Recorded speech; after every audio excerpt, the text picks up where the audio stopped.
Chances are, if you clicked on this video, you enjoy a lot of violence in media. Violence is just the natural escalation of physicality, which still stems from the beating vein of all storytelling, conflict. It appeals to our monkey brains to see violence on a thematic level for storytelling, and it's also something that reminds us of the general human experience. People get butchered all of the time in real life, might as well make it line up with a character arc in fiction. It used to be a lot more of a controversial subject in media, but now it's so commercialized that television shows meant for 35-year-olds with the minds of 13-year-olds get to enjoy guilt-free. Movies became pretty graphic and boundary-breaking sometime in the 70s, at least for popular culture, but video games, being a far more recent medium, weren't able to achieve such heights until the 90s, unless you count Custer's Revenge on the Atari, which speaks for itself. Everyone knows about Doom and has heard of people moan on and on about Mortal Kombat, creating the ESRP, being dragged to Congress, and yada yada. Violence in video games is such a big topic, and I don't want to read Wikipedia for an hour. Just think about all the most violent video game franchises. Manhunt, Postal, Splatterhouse, the list goes on. Many of these games take themselves seriously. Most of these games, at least. But did you ever stop to think, what if extreme hyperviolence was funny? And off the back of that question, what if hyperviolence against children and animals was funny? Oh, wait, not like that. Most violent video games just involve you killing people with a lot of blood and gore with mindless abandon. But how many choose to take that extra step and let you commit something especially devious? What if there was a game that let your child protagonist be put in the electric chair and be victim to all sorts of gruesome fates, and it was funny? What if you got to show little kids adult magazines as an Easter egg? Not just funny, completely absurd, and so over the top that you don't know whether to gape your mouth in shock or laugh uproariously because of the swell of emotions you just went through in the course of 10 seconds. What if there was a game that featured shock and horror so much that it made its cult-like following debate amongst themselves where the line in the sand had to be drawn? We're talking about a game that had its creators beg to include a 90s study on the most violent video games ever made in a study done by a family psychologist. This is 1996's Harvester.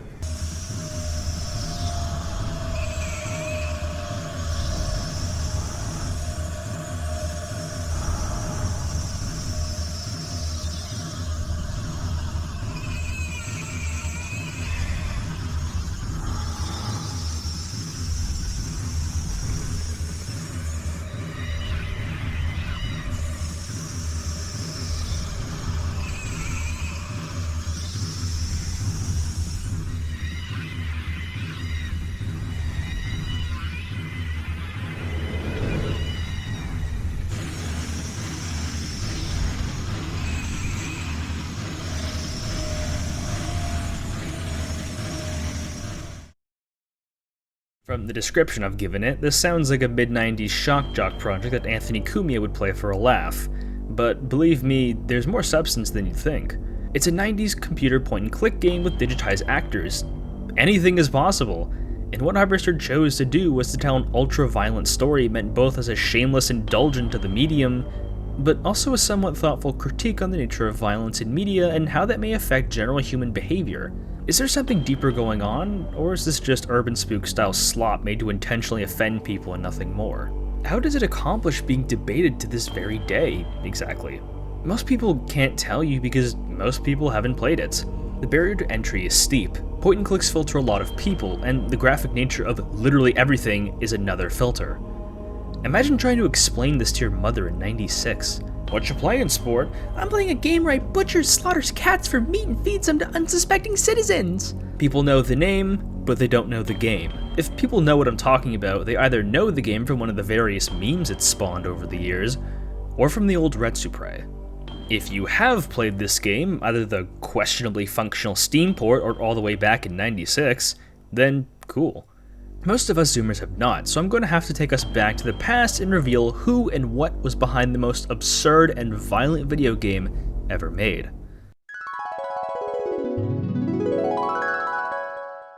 1996, a year before $3 Bill Y'all was dropped by Limp Bizkit, so comparatively, it was the dark ages. 90s computer games were flourishing, especially with the point-and-click genre, that allowed people to immerse themselves in fictional location in ways that role-playing games were previously inadequate to handle. Enter Future Vision, or DigiFX they renamed themselves to, or the development studio formerly known as Future Vision, whatever. They were a little company formed in 1991 based in the scariest place in all of Texas, Dallas.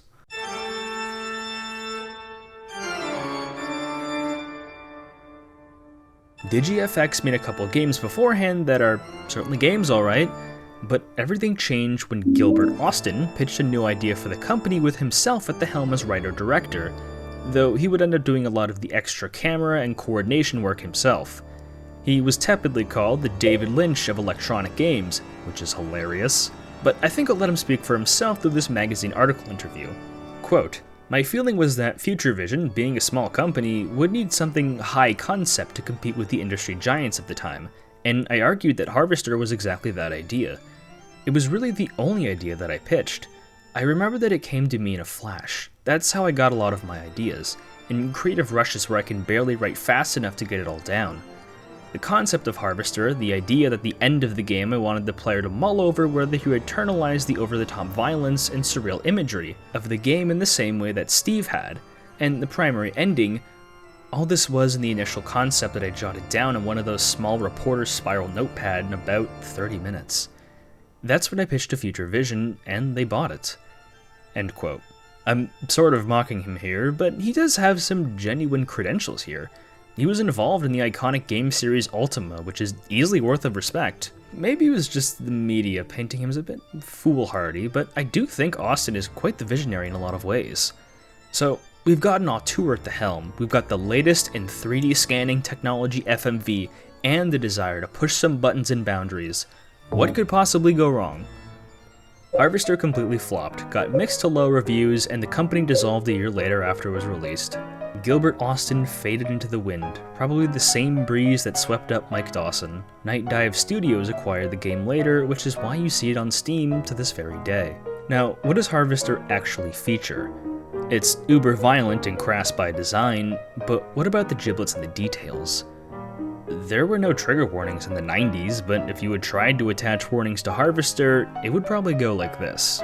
This game features murder, child murder, animal murder, defiling graves, child kidnapping, child grooming, cannibalism, incest, a ton of non-consensual sex scenes, Cold War symbolism, blackmailing, human trafficking, vandalism, cults, prostitution, and worst of all, no one in town is subscribed to Hey Peter.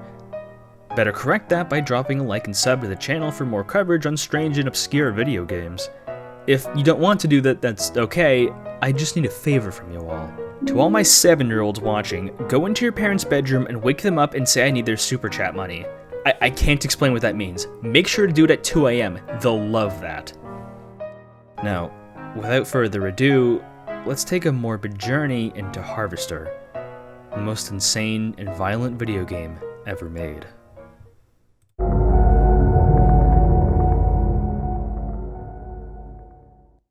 Our introduction comes in the form of an extremely loud FMV opening showing off some interesting 90s graphics for the time.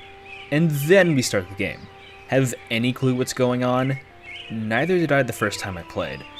Harvester has a wicked cold opening that I believe is best to just play and not knowing what's going on and let the game introduce everything on its own. You really don't have to bother with the manual. First thing you'll notice is, good lord, the video and sound quality. The game naturally looks kind of muddy and blurry because of the software it had to run on, but the Steam port isn't exactly a shining example of what the game can offer. You can get better versions on GOG and Zoom. The game runs on DOSBox, an open source DOS emulator that does indeed work, but not without several metric tons of jank. So this aspect ratio is the best you're getting. Oh, also, the sound is just distorted beyond all belief. You should talk your father into buying some. He can afford it. And I can't stress enough the value of pastorelli auto looking. If I can get through Calamity Trigger's bad PC port, I can get through this.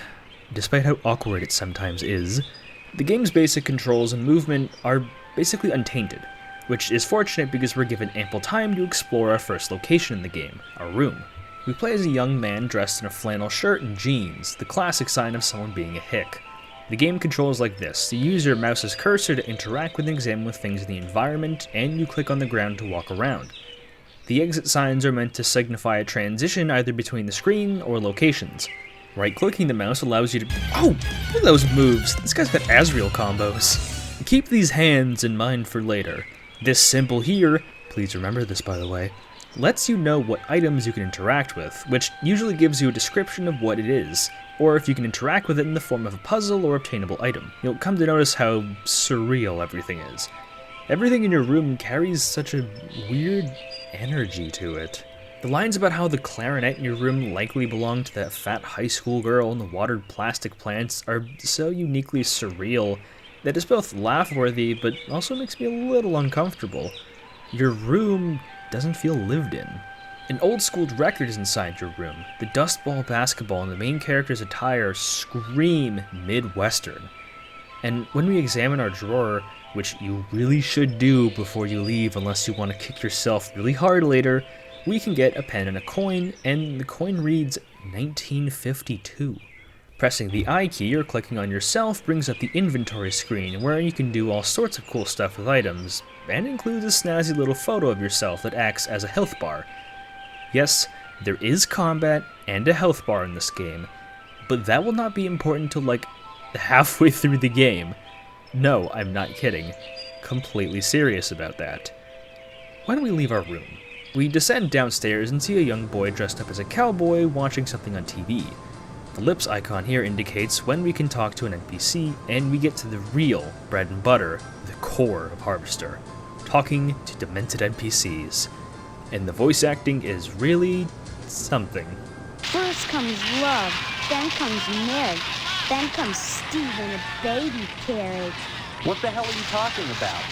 Mom, Steve said help! Young man, don't you dare use that kind of language in this house. Conversations go like this. You can get a list of topics you can ask each NPC about that branch off as you progress into more dialogue, but if you remember the individual terms, you can simply write them down in the text box to start from any point. If an NPC doesn't understand what you've just said, they have a funny voice clip and you just have to try again.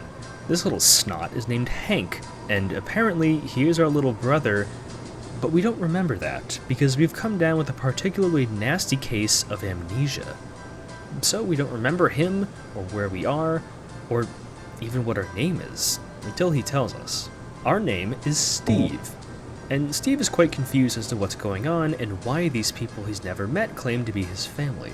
Hank doesn't believe in Steve's amnesia and calls him a kidder, which is something you're going to get used to, because just about everyone in town has heard of Steve's lack of memories and calls him a kidder. Our first hint that something may not be right in this small 1950s town. Steve tries to pry answers out of a distracted and bothered Hank, who lets it slip that Steve is apparently engaged to someone named Stephanie, and that the wedding is in less than a month away.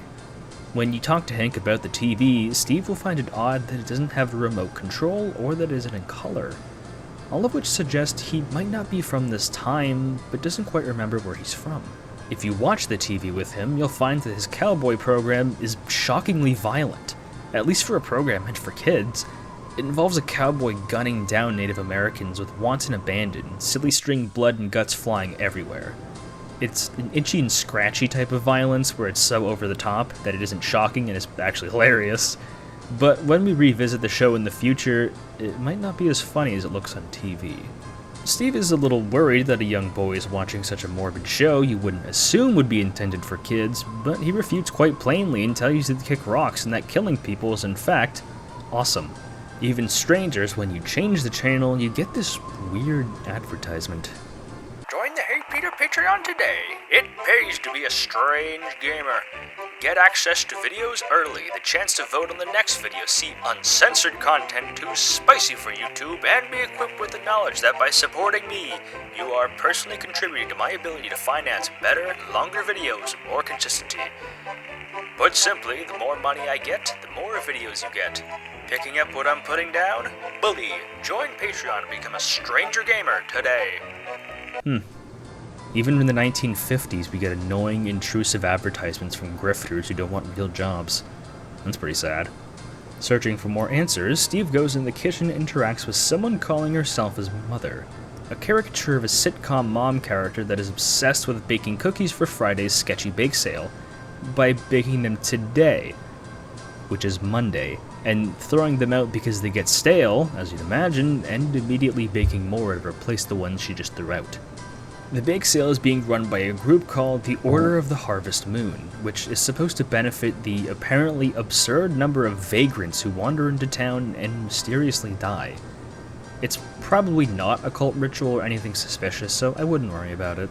She chastises him for pretending to have amnesia, especially not remembering his little brother Hank and his unnamed baby sister, who sometimes likes to eat bugs whole if you start shouting at your mom for any reason, which is blamed on the mysterious wasp lady that lives somewhere in town.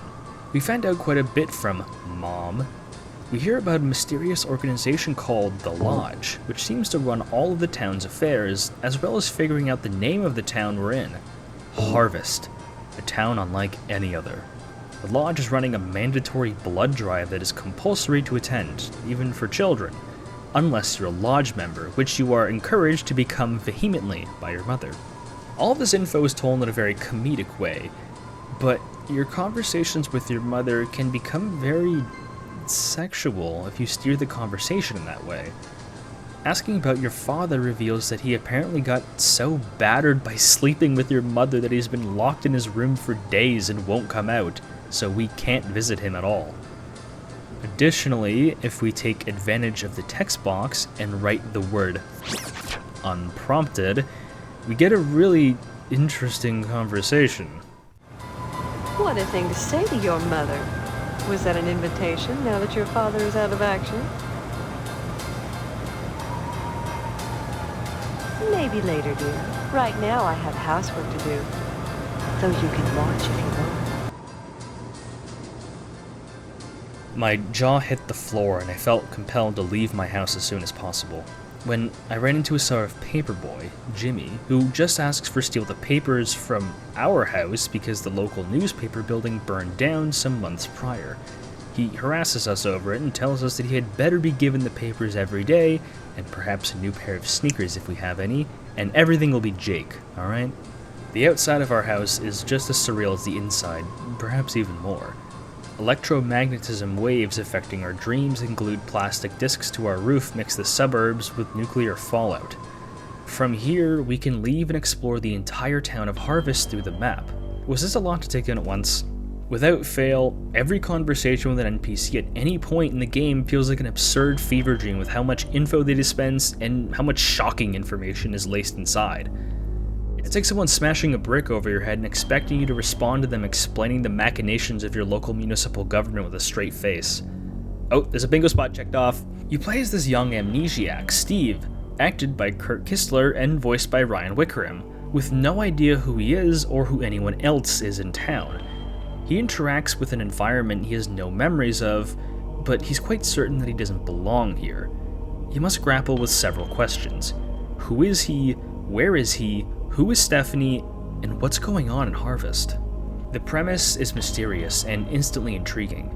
Anyone can put themselves into Steve's shoes as a fish out of water stuck inside of a demented town that gallantly parodies tropes of the 1950s with as much subtlety as a carpet bombing campaign. Steve's world of color televisions has been taken away and replaced with an alien world full of warped people completely consumed by the casual consumption of hyperviolence, graphic sex, all under the thumb of a Midwestern town controlled by a shadowy organization that promotes it all. Harvest wants you to question the inclusion and depiction of violence and sexuality in media by showing it at its most absurd state, inside the family home and your own very hometown. In the introduction part of the game, we're introduced to all of this very quickly and not left with a lot of time to process it. both for the benefit of the experience and perhaps negatively for player retention. It's no secret I chose to review this game because I like it and had a lot to say about the topics it discusses and explain why I enjoy its core gameplay loop, but I would be foolish to say that this game doesn't have a lot of flaws, many of which can prove too troublesome for people to continue playing with. As much as I like hearing about all the shocking information about our mother and brother, it's a little difficult to keep track of, at least for my peanut brain. This is only one location on the map. There are about a dozen other locations full of objects to explore, characters to talk to, plot points to follow, things to memorize, all of which are left up to your own devices to remember and connect. Aside from the tips section of the menu, half of which are just jokes, the game assumes a lot of the player and requires you to keep track of just about everything and look under every nook and cranny, both for mandatory story progression and extra activities only the most resolute players can discover. I've elected to format the video like this. Every time I enter a significant location or talk to a significant character, I will keep making a note to keep track of things they say and mention to catalog in my playthrough. Not everything will get a spot, mind you, because if I was playing this comprehensively, we would be here all day, and it's very easy to be distracted and lose course. I'll introduce topics as I play, and I'll try not to repeat myself. So each day is split up by topics as I feel necessary to introduce them. If you've made it this far already, strap in. It's only going to get longer and more violently psychotic from here, so don't go anywhere. The rabbit hole only gets deeper.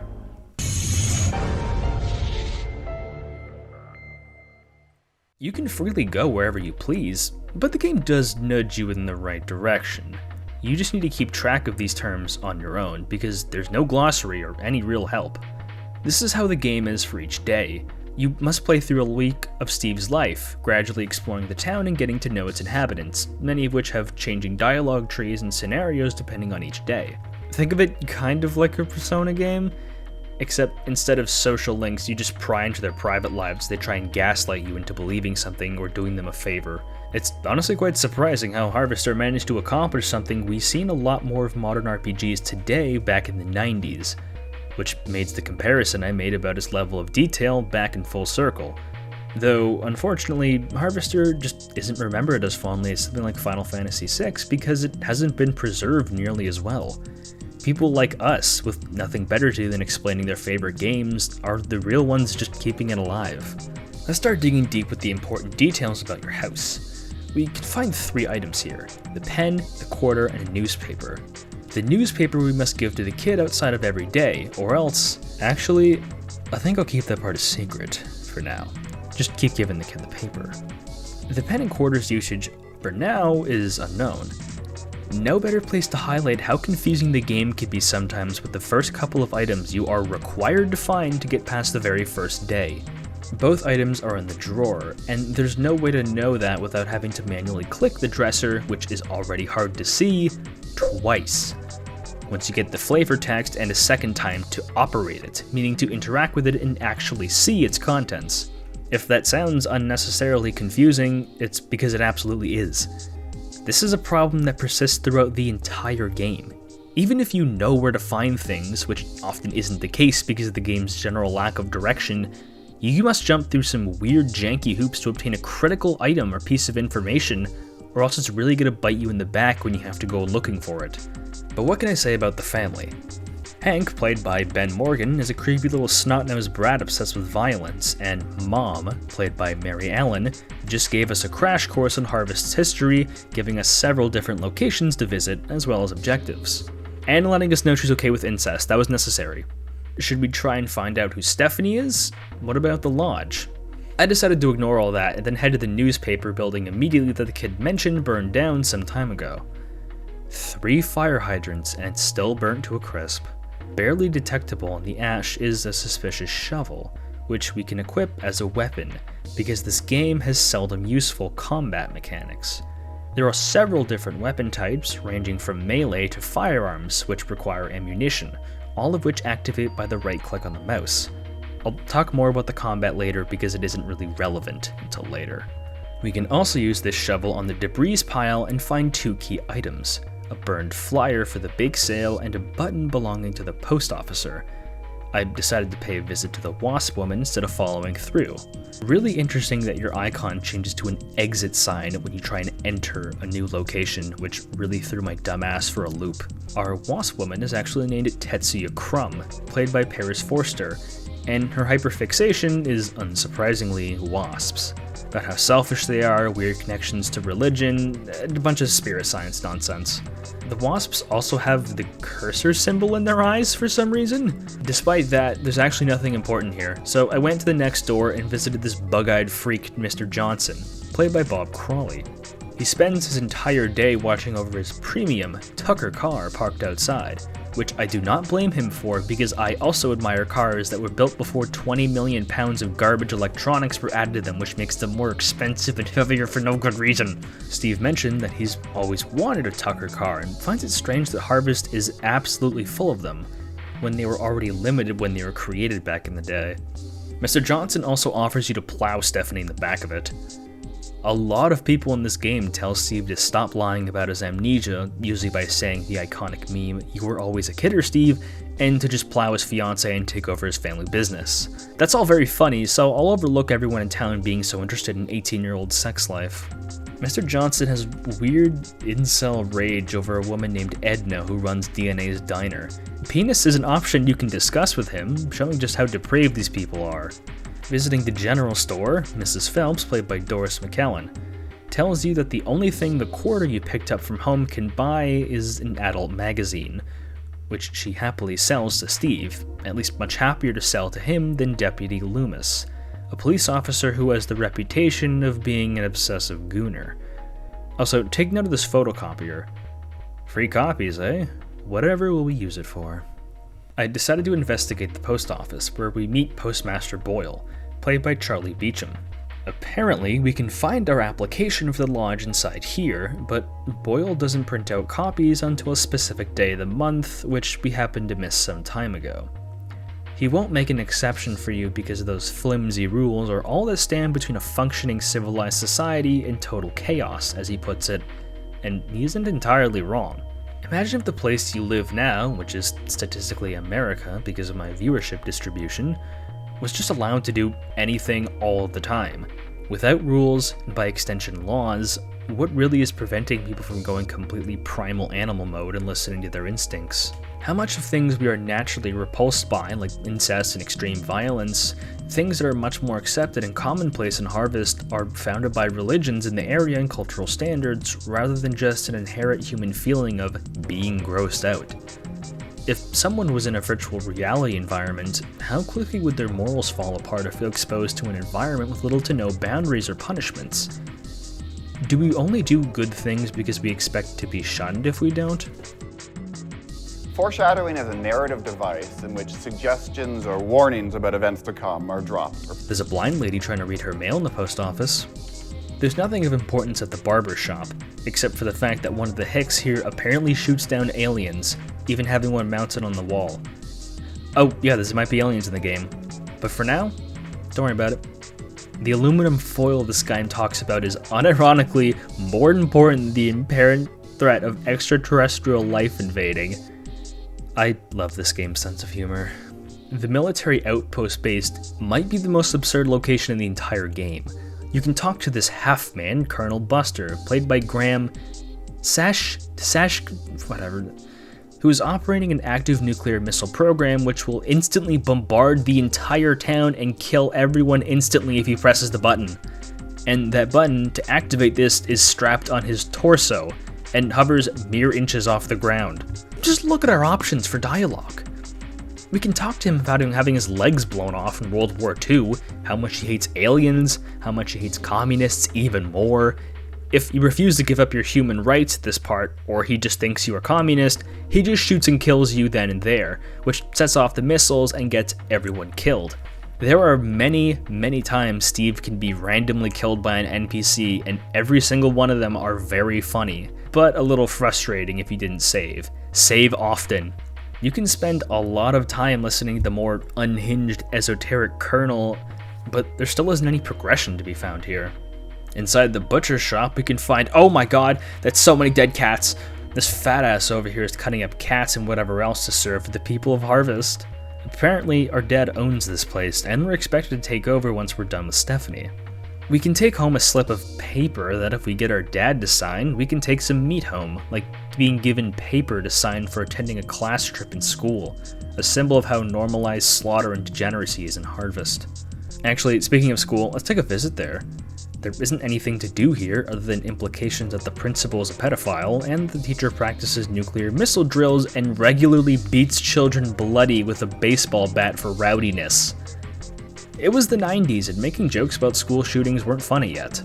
Funnily enough, Postal 1 used this at its shocking ending just a year later in 97, but they both use the example of innocent children being brutalized, or at least the implication of that to get their point across of the effect of violence in media and its consequences. Harvester makes it considerably sillier than its pitch-black representation Postal has, but perhaps the sort of cartoon logic it runs with might muddy the point a little bit. I'm just saying, maybe we should see some dead kids earlier on in the game, in Minecraft. Interesting to note that the teacher remembers Steve as a model student, which lets us know that Steve has enough of a presence in the town to have a reputation and history with the town, making it all the stranger that he doesn't remember anything about his life. If he was from the 90s, how could he remember color TV, but also have as much history in the 50s? The TV station is immensely interesting. You can meet a lot of Indians in line for something, and that something is getting their guts ripped out by Ranger Ryder, the sheriff on the TV that people are always watching. When he isn't giving you worthless autographs, you can have a fascinating discussion on the nature of violence. Steve criticizes just how violent the show is, but Ryder says that the violence is as American as apple pie and low SAT scores, and justifies it by saying that if Americans hadn't treated the indigenous population the way they did, then America wouldn't have formed at all. So violence has tangible benefits of keeping people secure in their homes. Using indigenous people is a surprisingly wise decision, because if you know anything about American history, you'll know just how bad they got it. Relocated, exterminated, and mistreated all throughout, all just to make way for colonies which became nations through war, leaving them as the leftovers. Examples like the Trail of Tears paint a bleak, black picture of the Indian removal part of American history, and using it satirically by having this cowboy character butcher them casually serves an example that isn't entirely alien to real-world history.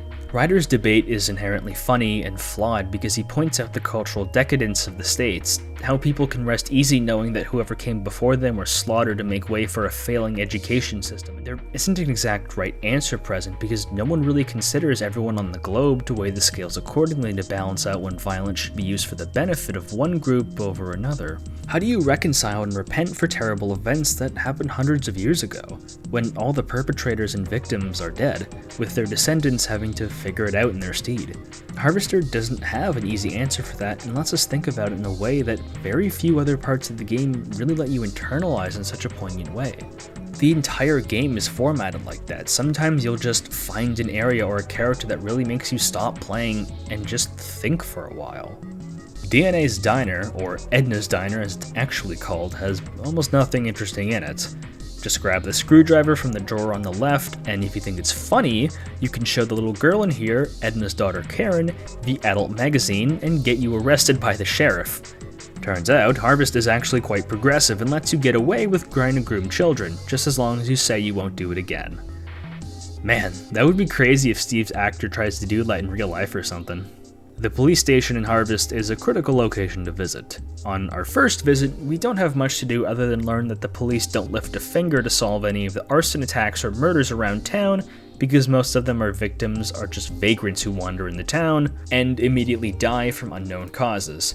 But those unknown causes are more than likely related to the lodge. Sheriff Dwayne is a small-town lazy cop with a shady past, and Loomis is a gooner king just begging for a girly picture book because his shrew wife won't let him buy any. If you wait until noon until the sheriff leaves to go to Edna's Diner, which just means leave the building and come back, and give Loomis the mag.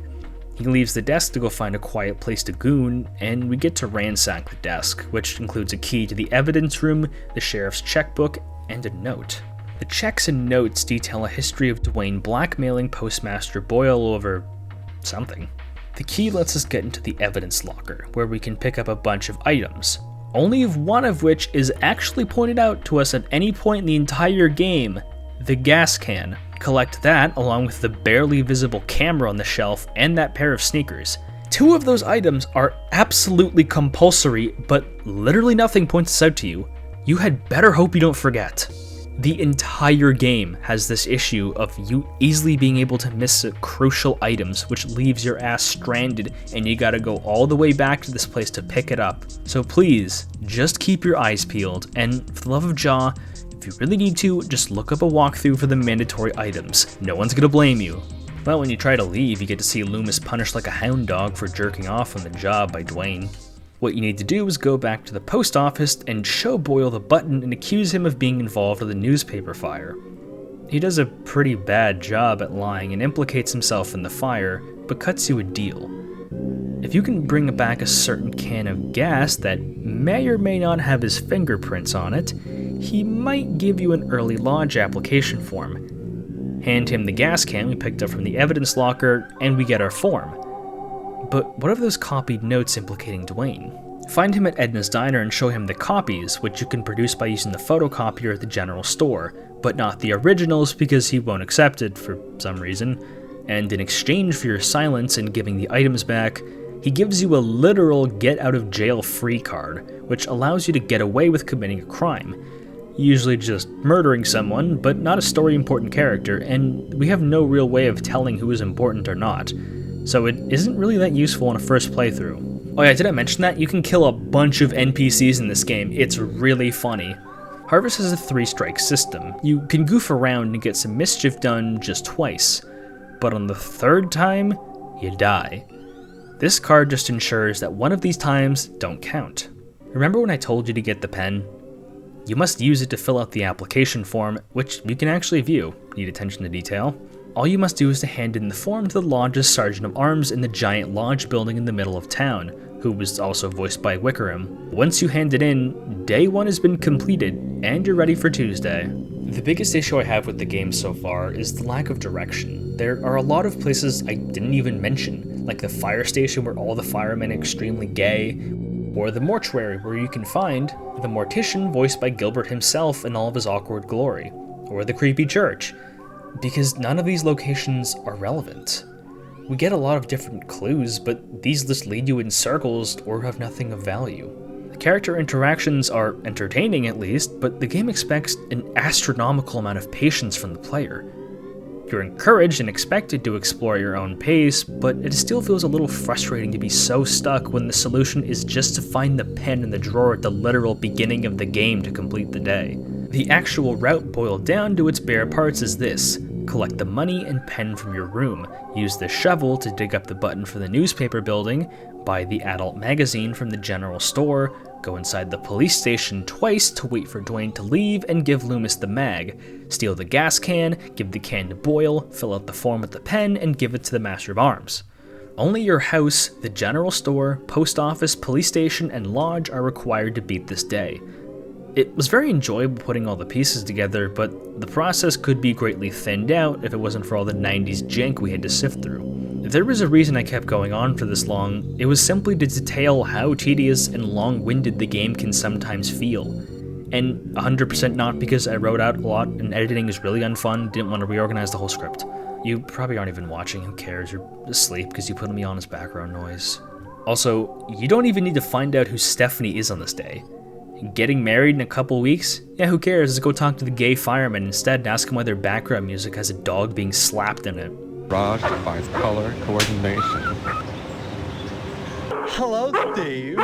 Welcome to the House of Flame, as we like to call it. Some may find this experience charming, and I certainly do to an extent, but it's a flaw I can't entirely overlook.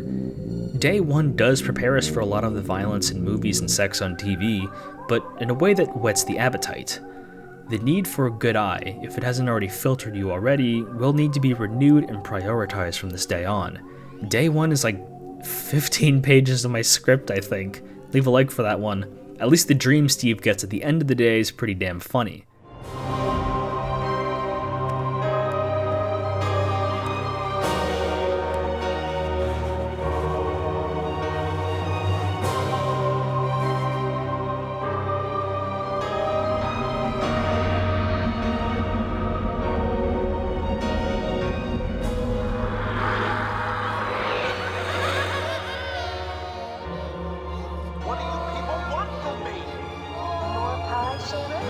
are horrifying. The hand that grips life is Stephanie.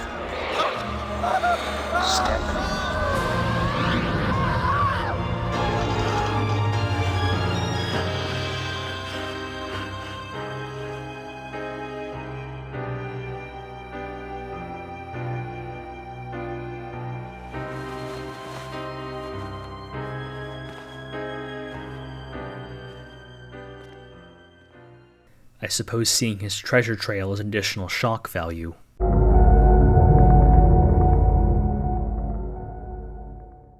We wake up for another day, and kept all of our items. I guess Steve slept with a shovel last night. Going downstairs, I can't help but think, oh god, what are these freaks going to say to me next? Which you might think is a bad thing, but this is a sign that the game is conditioning you, which is a good thing. You should feel constantly afraid and uneasy playing this game. It means you're immersed. I don't often play games that make me feel uneasy the entire time, but Harvester managed to do so with flying colors, which is high praise. Dad is still sick and locked inside of his room. Mom's got nothing new to say to us, and Hank has apparently been spying on Mom and Dad, observing whatever they're doing in their room after dark. Gross. You'll notice that a lot of NPCs don't have a lot of new things to do on day 2. It makes scouting each area looking for puzzles or things to do a lot quicker, but also a lot less entertaining. There usually isn't a way to check if someone has anything to say that doesn't involve spending a lot of time just looking blindly. The paperboy, if we give him the paper again, still pats us down for a pair of sneakers, which we can find back in the evidence room. We get a broom closet key for our efforts because this kid knows that the pedo principal and the school teacher are getting smutty inside there every day because he likes to watch. A lot of little kids are voyeurs for some reason. The catch is, they only do this in the afternoon. How can you tell when it's afternoon? I don't know, it just kind of happens. Let's get acquainted with our neighbors we missed last time, the Potsdams. This is Ethan Ralph. I mean Mr. Potsdam, played by Travis Miller. Looks like Ralph, and that's what I'm calling him, alright? You're pretty sad, honestly. Ralph is obsessed with raw meat. So much so that he wants Steve to marry Stephanie, his apparent daughter, so she can get closer to the butchery we will likely be inheriting from our father. He loves meat so much that's all he talks about. And he has a framed picture of him squeezing some raw beef hung in his house. He and his wife have grounded Stephanie for some reason. It's not entirely clear, but she's confined to her room the entire game. And you have to ask Mrs. Potsdam for permission before you go upstairs. All the conversations are very disturbing with these two, but a little birdie told me of a very specific word you can type and get some truly shocking results. Type the word molest, and just look at our options here. This isn't really followed up on either. Poor Karen, Ralph doesn't even look one bit guilty. But as for the first option, you can make him squeal like a pig if you don't tell anyone else there's a peephole in the bathroom window, one that we can't access until later if you're a freak who enjoys that kind of stuff. Squeal for me, Porky.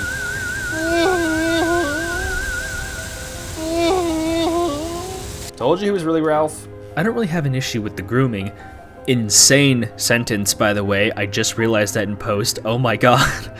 Because it's not like they aren't treating it like the disgusting thing it is. I think they even managed to make it reasonably funny, considering the subject matter.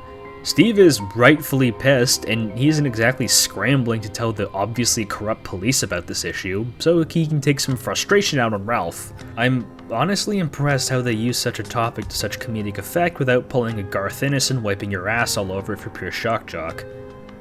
Sometimes the game is very witty and clever in its usage of taboo, other times it is not.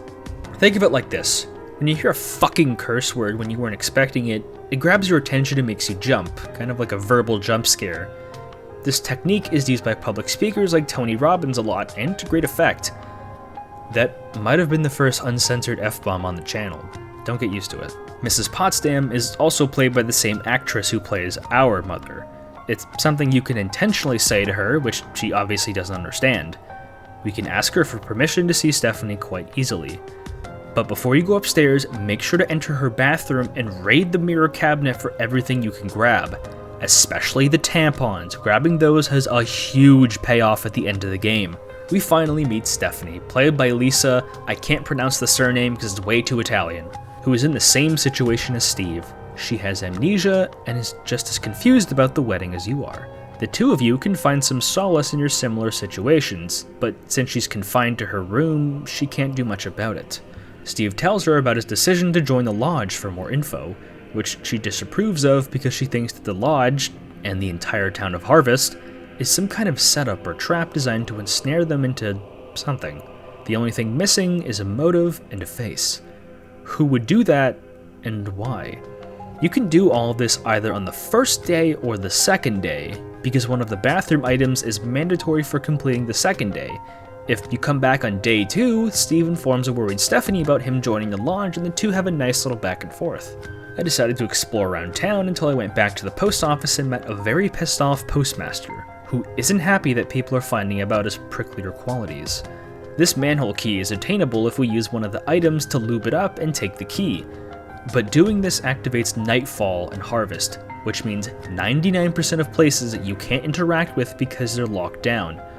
Oops. Guess we aren't getting to see the principal clap some cheeks. One of the most pervasive issues with the whole game is how inconsistent it can feel sometimes. It can often be difficult to see Harvest as a living, breathing town when only half the time it has any dynamic elements, while the other half feels very static and fetch quest-like. What we can do is visit the Colonel again, who tells us to investigate the fire station. The male model spotted in the earlier days is very suspiciously still, even with the building empty, and he urges us to join the lodge before it's too late. Out of everyone in town, a gigolo is the one who makes the best case for joining a lodge. Fear of dying over something happening on Sunday. Probably either the nuclear missile outpost going off or the blood drive. You can report back to the Colonel, and if you tell them that the firemen are indeed Fanooks, he shoots you right away and launches the missiles, and you got a game over. You can make a little game out of how many times we'll just regularly kill you and everyone because he didn't like the color pink, and every single time it's worth seeing and funny. I reloaded a save and went to the school after I visited Stephanie, and I ignored the manhole key, which would activate Nightfall. I used the broom key in the closet, and indeed found the teacher and principal together. Here's the catch. You need to use the camera item on them to take a photo of their affair. Nowhere are you told this. You just have to remember you picked it up from yesterday and use this. In exchange for that photo and your silence, you get the teacher's baseball bat, which is our first weapon worth a damn in the game. It isn't compulsory, but it's loads better than the shovel. Let's test it out in the wasp lady, and oh my god, her neck was torn open by blunt force. Steve swung that bat so hard he decapitated her. Her actually being a wasp is the least shocking part of this revelation. The funny thing is, no one cares if you kill the wasp lady. Murdering in this game is surprisingly not fun because people need to be around for the story or you just instantly get caught in jail. But some NPCs are totally fine to kill. The wasp lady has absolutely nothing to give. However, you can just kill her and leave her body there.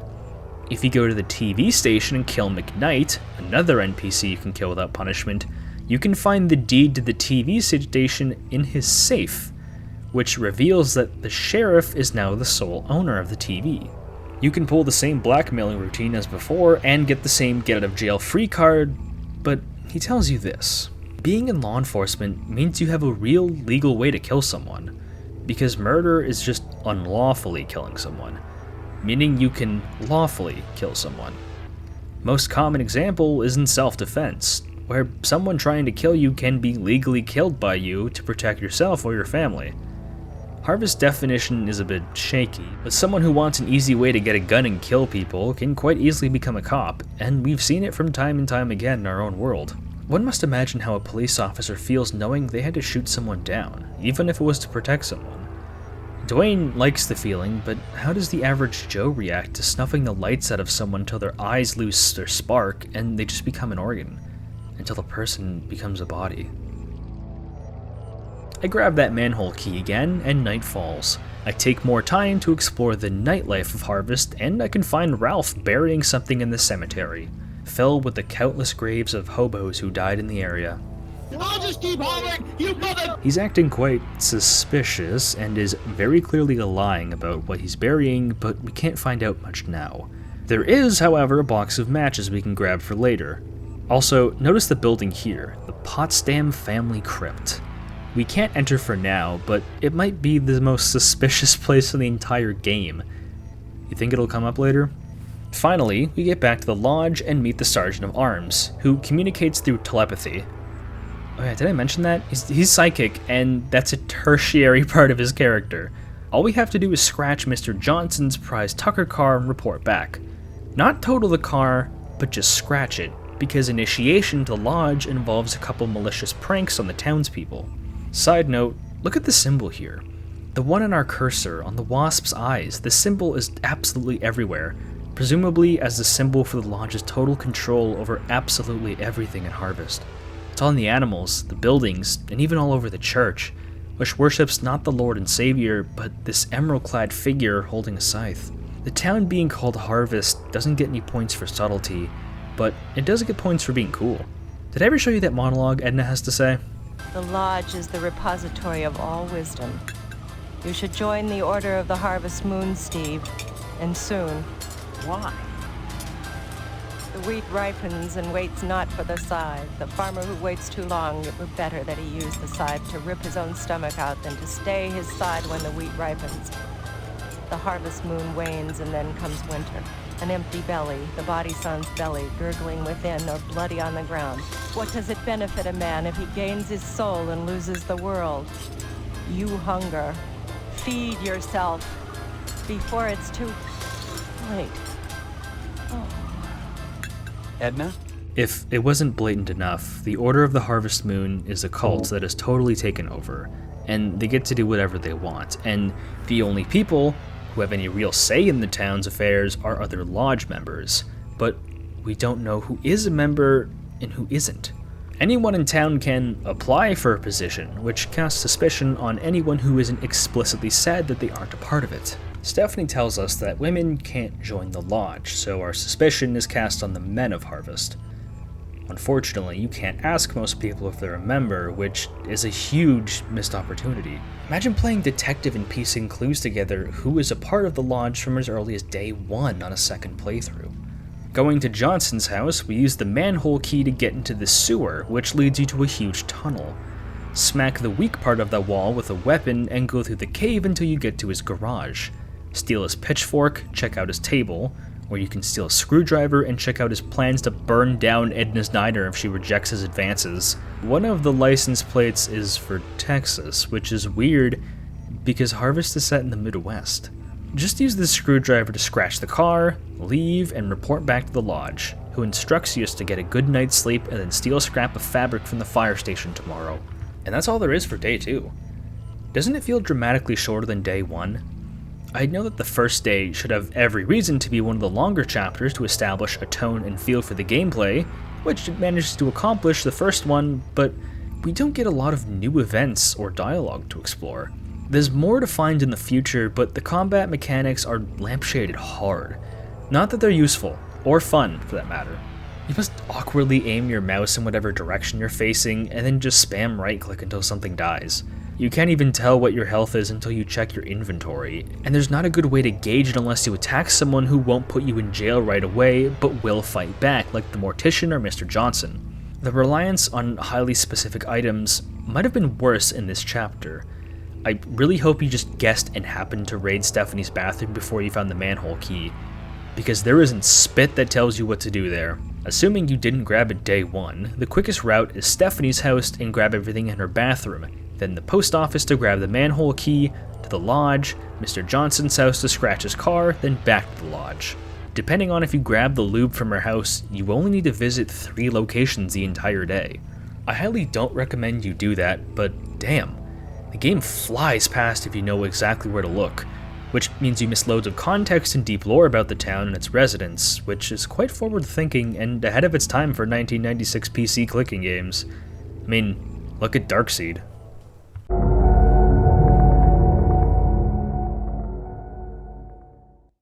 We managed to wake up another day. Mom tells us that someone scratched Mr. Johnson's car, and someone killed the wasp lady, both things she finds pretty amusing, but didn't connect the dots back to us.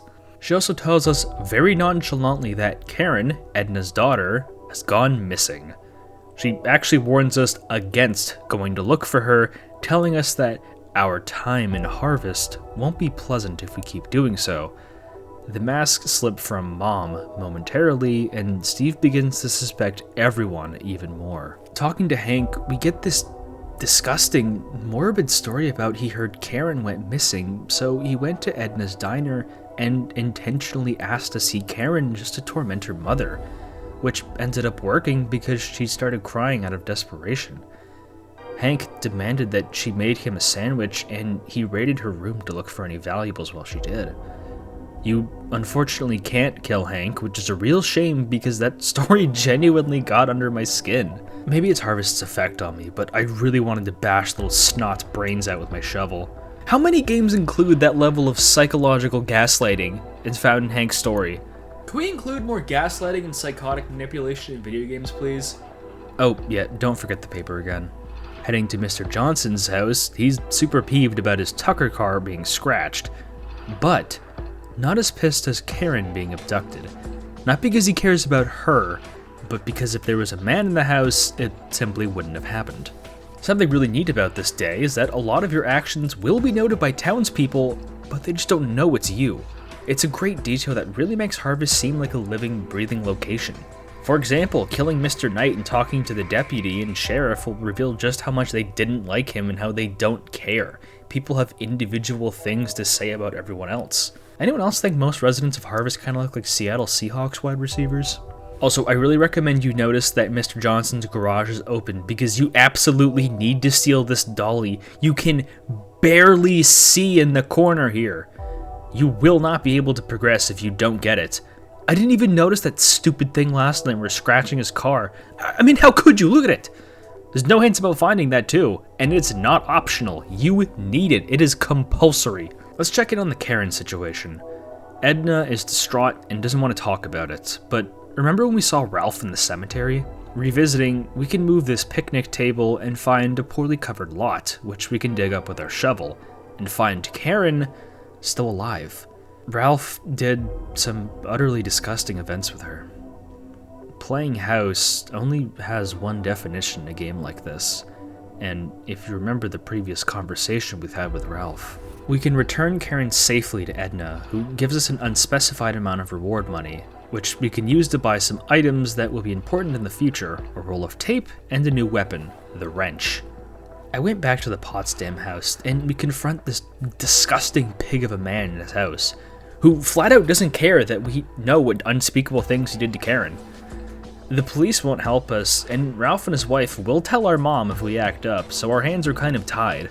There's something about people so casually and callously discussing their molestation of a child and being completely unrepentant about having a casual ambient music playing while they relax in their house.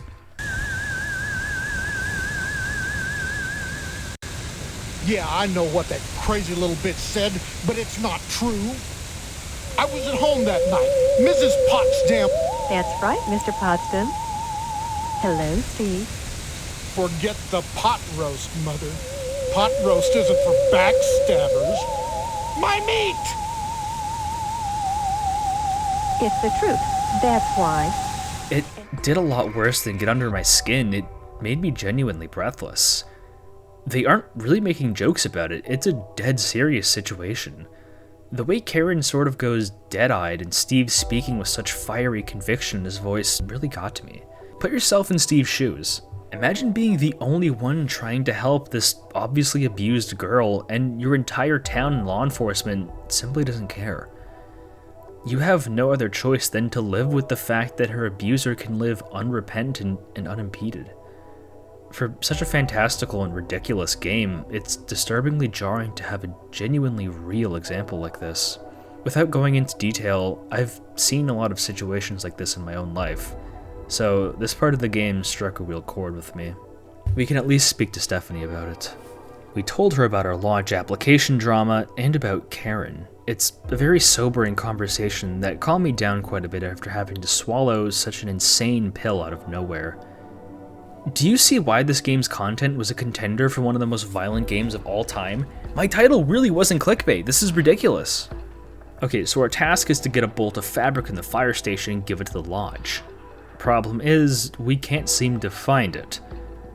What you must do to obtain it is so ridiculously specific and impossible to guess that I honestly don't know how people were able to get past this day without following a guide. What you need to do is go to the school building and set off the alarm, which gets the fire truck parked in the garage of the station to leave, then go back to the fire station and retrieve the ladder and a fire axe. But the door to the station is locked. So where do you go? The meat processing plant. You need to get a meat permission slip from this guy and bring it to your dad. But how do you get to your dad? Go back home, use that furniture dolly on your cabinet, and it activates a secret switch. Go outside, use the Phillips screw specifically to unscrew these bars. Talk to your dad, get the slip signed, go back to the meat plant, get some meat, go back to the fire station, which you can now enter because it's nighttime. All of a sudden, give the meat to the dog, then use the ladder on this specific light switch here, and then get the piece you need. You don't even need to hand it in. Once you get that bolt and leave the fire station, done. Start day 4. Did that sound like a lot? Because it was. This whole sequence defies all logic and it made me physically ill trying to figure out where the hell to go. What does your dad have to do with the fire station? Who could have guessed all to do that? I can't even see the damn things I need to collect, let alone where to use them. The male model in the fire station does give you hints on where to go, but most people don't have spit to say about the meat plant. So you're up the creek without a paddle. The game's out to lunch. Speaking of your dad, let's talk about him. Joshua Graham over here is bandaged from head to toe and locked inside an insane BDSM dungeon. He's deathly afraid of our freakish mother, and I can only imagine the CPT going on here. Why do they need a cow? Apparently, it's normal for sex to look like this in Harvest, and I think this might be the only game in history that makes me say, never mind, go back to the molesting. That's more understandable than whatever's happening on here. Dad signs your meat permission form and urges you to leave as soon as possible, which you probably should. When you get the meat from Pat, you can also just kill him, nobody cares, but he fights back. Active combat in this game is terrible because you can barely tell when someone takes a hit or when you get hit. At least we get to kill this cat-killing piece of work. That felt pretty good. There's interesting stuff you can do with the dialogue on this day, but so much of it is gated through an awful progression system. When you talk about Harvest, I honestly recommend breaking it up day by day, preferable in chart form. Some days are just more interesting than others, and much better. More opportunities to explore, funnier dialogue, more interesting results. Some days feel like eating an entire fool's gold sandwich, and other days feel like eating avocado toast. There's a pretty tangible difference in how full your stomach feels after eating like a king and eating like a millennial. This day is a real low point because of how convoluted everything is, but remember this. The bake sale is on Friday, and apparently we have until Sunday to join the lodge.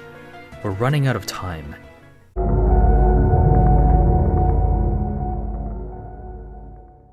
The routine has started to become monotonous, but perhaps in a good, immersive way. I can tell you firsthand that after graduating high school and still living with your parents, the routine you had for years can feel awful and claustrophobic when you think we should be ahead in life, or at least not stuck in the Midwest. Just give the paper to the kid. Mom is definitely peeved that we rescued Karen from Ralph, and she isn't happy that we're accusing our future father-in-law of being a pedophile. Oh yeah, the wedding. I kind of forgot that was happening because people stopped bringing it up. Steve, and us, the players, have been so focused on joining the lodge that we both kind of forgot to care about the wedding. Oops. Funny to know that Mom calls Ranger Ryder the moral high point of Harvest. You know, the guy who butchers random natives for entertainment. It's not a very subtle comment on how young people take way too much influence from whatever media they've been stuck in front of. If Harvester was made now, I think Hank would have probably been an iPad baby watching some YouTube prank to pretend to shoot people for videos. Hank has another gruesome story to share with us. He tried to ask Karen how it felt to be buried alive, but she's apparently gone catatonic from the abuse. Not that Hank would care, mind you. We head over to Stephanie's house, where from this point on, you can just have sex with her as much as you want. The isolation of being stuck in a room is getting to her, and she begs Steve to plow her, which you can choose not to do, but if you do, you get an FMV cutscene of them undressing, all while Ralph watches through a peephole and jerks off.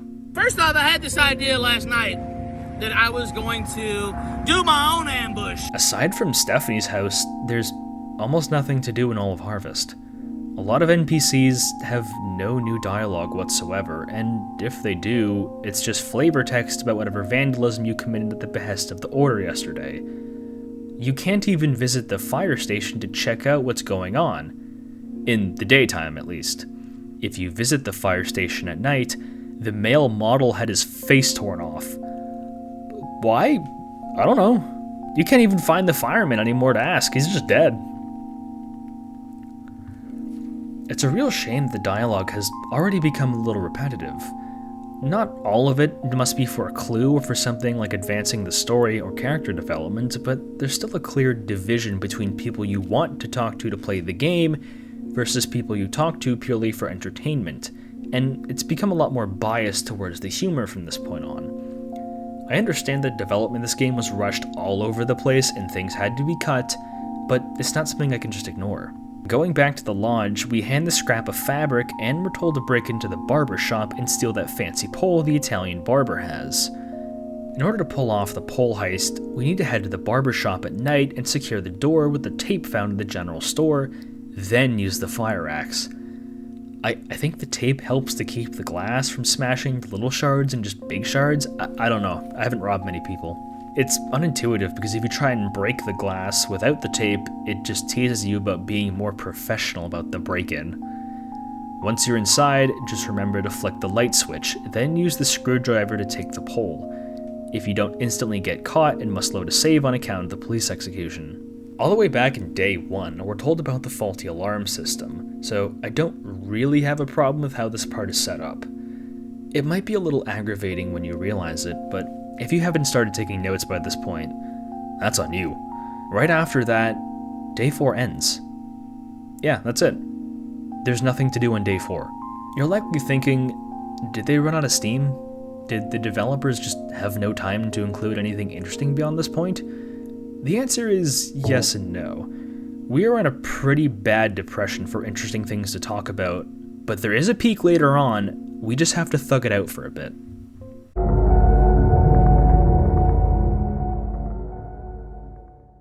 Today is our bake sale, our mother tells us excitedly. We finally get to see what she's been baking all this time. Remember, the bake sale that will probably end up killing a lot of vagrants so the mortician can find some new work. After our daily routine, we can check in on the barber shop where we find, holy smokes, that poor Italian hairdresser got fried to a crisp. Apparently, Steve forgot to move some open electrical wires out of the way of some water. So when the barber opened up shop the next morning, he got electrocuted to death. And now he's a little past al dente. Nobody sincerely cares that he had died because he was an Italian immigrant. They're kind of glad that WAP, as they put it, is now dead. Bowl cuts it is from now on, I guess. Anti-Italian discrimination. Steve is pretty miffed about having accidentally committed manslaughter and blames the lodge. The sergeant of arms smashes Steve's argument and says that he probably should have just been more careful, and he says that it wouldn't have happened if the faulty alarm system wasn't rigged the way it was. Classic gaslighting tactic. It isn't your fault because it was an accident. Even if it was an accident, the barber is at fault because he set up the system wrong. You can tell all of this to a horrified Stephanie, who thinks she's losing Steve to the madness of Harvest because of his actions, which may be true, or at least coming true. I know that the game is suggesting that Steve's pursuit of truth is leading him down a dark, violent path, but I've been killing a lot of people you don't need to kill because I think it's funny. Killing people is surprisingly not important and doesn't come up very much. The sergeant doesn't comment on that, which is odd considering most other NPCs do in some form. Missed opportunity, eh? Imagine this guy taunting you for deliberately choosing to do horrible things. There's almost nothing funny to do in the game at this point. Try as you might, people just won't engage with you, and I think it's a damn shame. Because it makes exploring, something you can already feel a little tedious with the lack of direction, infinitely more frustrating. You just have to wait till nightfall until the bake sale begins.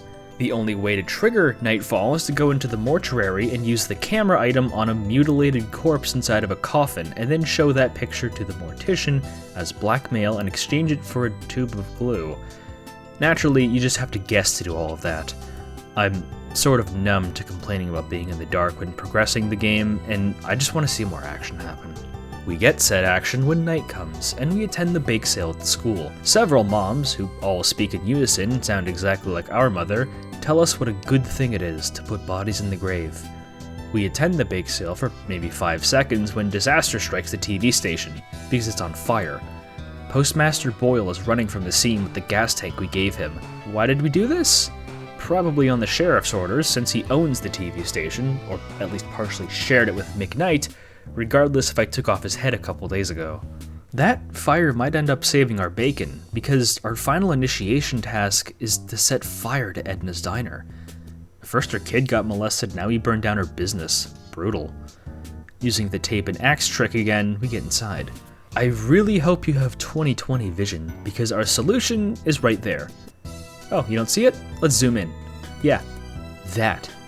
The cake cover I couldn't spot for damn near 15 minutes is the only way to solve this puzzle. Do I even need to explain why this is absurd? Come on, guys. I know development was so troubled to the point where one of the main programmers wanted to punch Steve's actor in the face, but would it kill you not to enlarge in the item, or just have it sitting somewhere less obscured? All we need to do is use the glue Moynihan gave us and combine them with the lid to snuff out the fire alarm or smoke detector above. Using the matches we obtained from the cemetery, I really hope to grab those by the way, turn on the gas stove and use the matches on it, and now the building is on fire. After committing arson on the least deserving people in town, we'd head home. Overall, this day is considerably underwhelming, which is funny because we just set someone's business on fire. It's a shame how the game is structured, with a high starting point and end point, and a low middle point. You can think of the middle of this game as Harvester's Trial 3, or third case. It basically feels like trying to decipher Mikan's motive and explain how she moved locations so quickly without having to lose your mind. If you know what I'm talking about, then you know. I stopped making those charts because from this point on, figuring out where to go is easy, for the most part. The Lodge tells us exactly where to go, and we've been taught, perhaps unkindly, how to explore our environment and hold on to our items. Inconsistency is the biggest learning curve and snag we have to swallow, because sometimes puzzle solutions are clever and sometimes you're as blind as a bat, and sometimes people tell you where to go and sometimes you're on your own. Maybe they were just striving for true Midwestern accuracy, as in there's nothing to do for young people other than watch everyone around them die. The bake sale may have been interrupted, but we still have the blood drive, and Sunday may be our last day to join the Lodge. Past that, who knows what's going to happen to Harvest? People are dropping like flies, and we might be next. This weekend may be our last.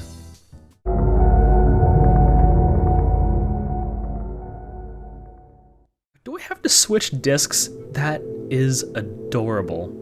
I love it when games that originally came out on multiple discs have these little screens that tell us where the disc swap is supposed to occur. Even when technology's progressed so far enough not to require it, it is so charming. Since the TV station burned down, Hank just sits and watches an empty screen numbly. Mom has also gone pretty stir-crazy since the bake sale was a disaster. She tries to find comfort in her children by, oh my god, her eyes just popped out. All those bugs she ate day one laid eggs in her skull, and now she's blind, and probably gonna have her gray matter feasted on. Steve is revolted, but knows that there's no chance to get her through to Mom to take her to a doctor. Not like there's a hospital in Harvest anyways. You know what? I'm tired of this paperboy. I'm killing his ass. Holy smokes, he's packing heat! Attacking this kid reveals he's got a goddamn Draco on him. He pulls it out on you. He tries to shoot you dead if you keep forgetting the paper. His blicky makes gunning innocent people down a lot more fun, I'll have to say. We know that the postmaster burnt down the TV station, but we can't really get answers out of him. The cops are no help too. Wait, Edna did what? I rush over to the diner to where we get to see a cutscene where Edna hung herself and her daughter. Since she can't provide for herself or her child, she feels that the only way to escape is to die, and she takes her child with her. She doesn't know it yet, but it's your fault this happened. This cutscene is a superb example of dark comedy. The A crying sheriff eating a pie and the sign losing power are both funny, but don't entirely detract from the reality that a business owner was pressured into death because of your arson attack. Look at the composition, it's very well composed. Afterwards, I head over to see the damage at the TV station, and look at that, Ranger Ryder turned into a ghoul. He survived the fire, but not without the damage, and is looking to split town. Fallout came out just a year after Harvester, actually. Wonder if Interplay played that game. The town feels so lonely now, with a lot of people dead and kind of just reacting to the news. I actually don't mind this feeling on the 6th day compared to the 4th and 5th. The 6th day reminds me a lot of the section of Persona 3 where everyone is kind of just depressed and miserable because they knew if they're going to die if Nyx isn't stopped. It's very sobering. It at least feels like the result of your actions where people are kind of depressed and lonely in the 6th part, whereas 4 and 5 was just kind of awkward and middling. Returning to Ralph's house, we can finally talk to the family about the recent fires. You can actually confess to being behind it to Mrs. Potsdam, which will instantly land you a game over. If you confess to Stephanie, she's pretty pissed off and wants you to knock off joining the lodge. 3 people are now dead because of Steve's actions, or inactions in some cases. Even if none of them are intentional, he has blood on his hands.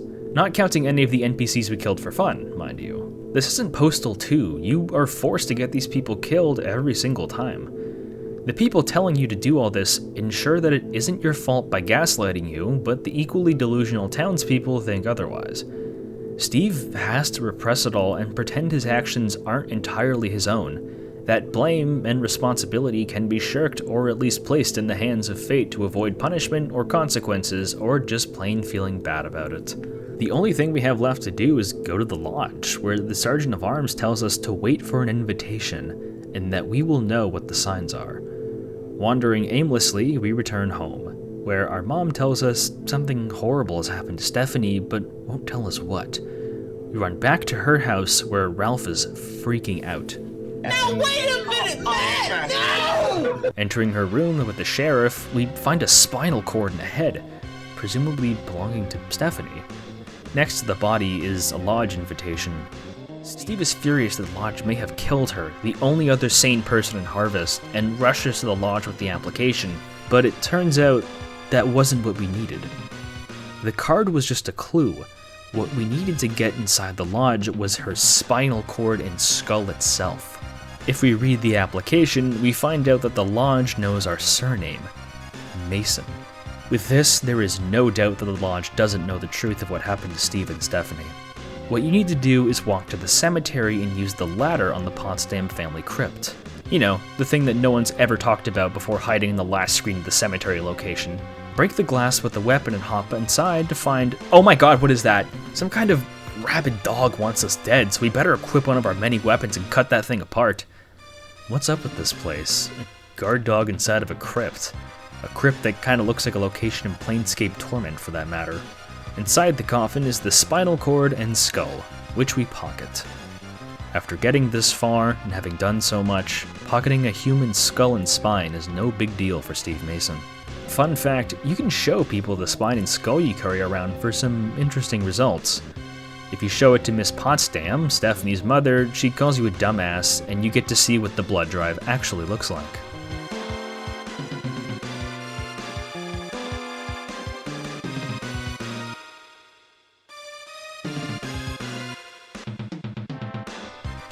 Returning to the lodge, we give the skull and spine to the armsman, and we're allowed into the lodge, finally. Something very critically important to mention is that from this point on, the game switches genres entirely. It goes from point-and-click exploration on a day-by-day cycle to a dungeon crawler, and I'm being completely serious. There's no town to explore. NPCs to speak to are limited. It's just you, your weaponry, and puzzle-solving skills going through a colossal dungeon that will test everything you've learned thus far, and perhaps ask a bit more for you. I really can't stress that enough. The game just gets bored of its previous gameplay style and switches entirely. And it's the best thing ever. They really did not care what anyone else thought. They went for it and put caution to the wind, and it's fantastic. The decision is really something special because the game completely course corrects without warning and you just have to deal with it, just like Steve has to. It is wonderful how immersive the decision is from a storytelling point and how it works with the unexpected to pull the rug out from under your feet. There's no way to get back past this point, so let's have a little fun and harvest before we go. The blood drive is on Sunday, and we'll probably end up killing everyone anyways. So here's a small montage of people being killed. Hey, post-production, Peter here. I think Steam's DOS box is so wonky that I couldn't land a lot of hits on people who are supposed to die, so I stole some footage from the internet of people dying. Please, for the love of God, you should probably just get the GOG version, because Steam's version is so broken, I did not find out a lot of things you can do just because it didn't work.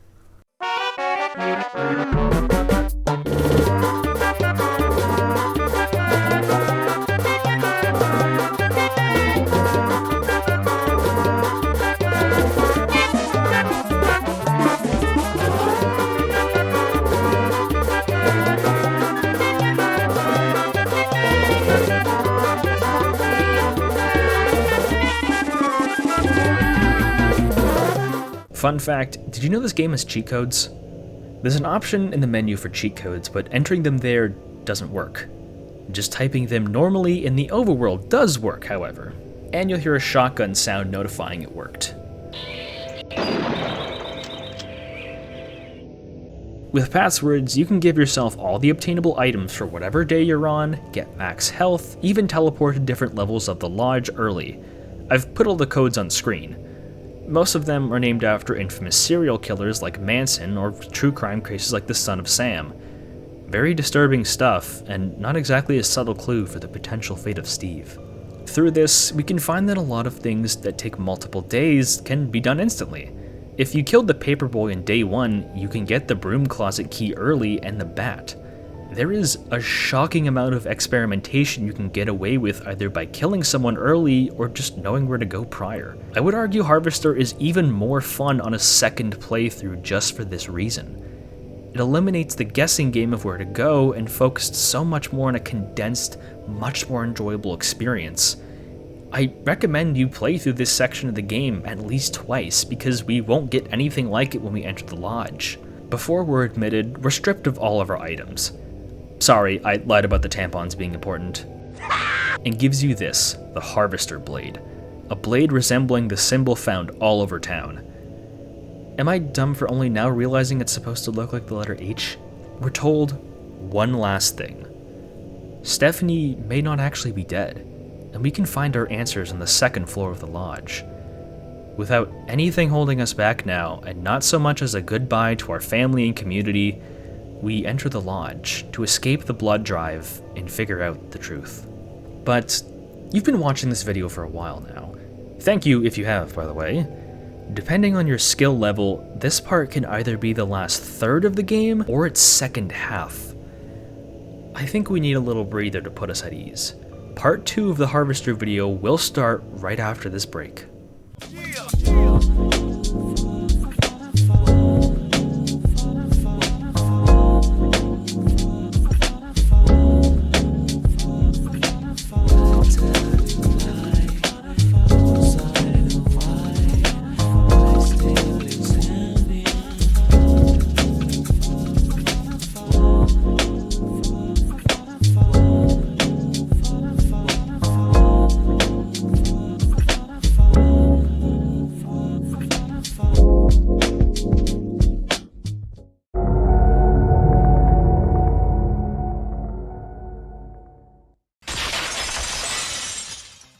After another disc switch, we meet with the valet, surrounded by busts of influential American figureheads. George Washington, Benjamin Franklin, Barbara Bush, all important old men crucial to the founding of the country, implying that the lodge is very, very old.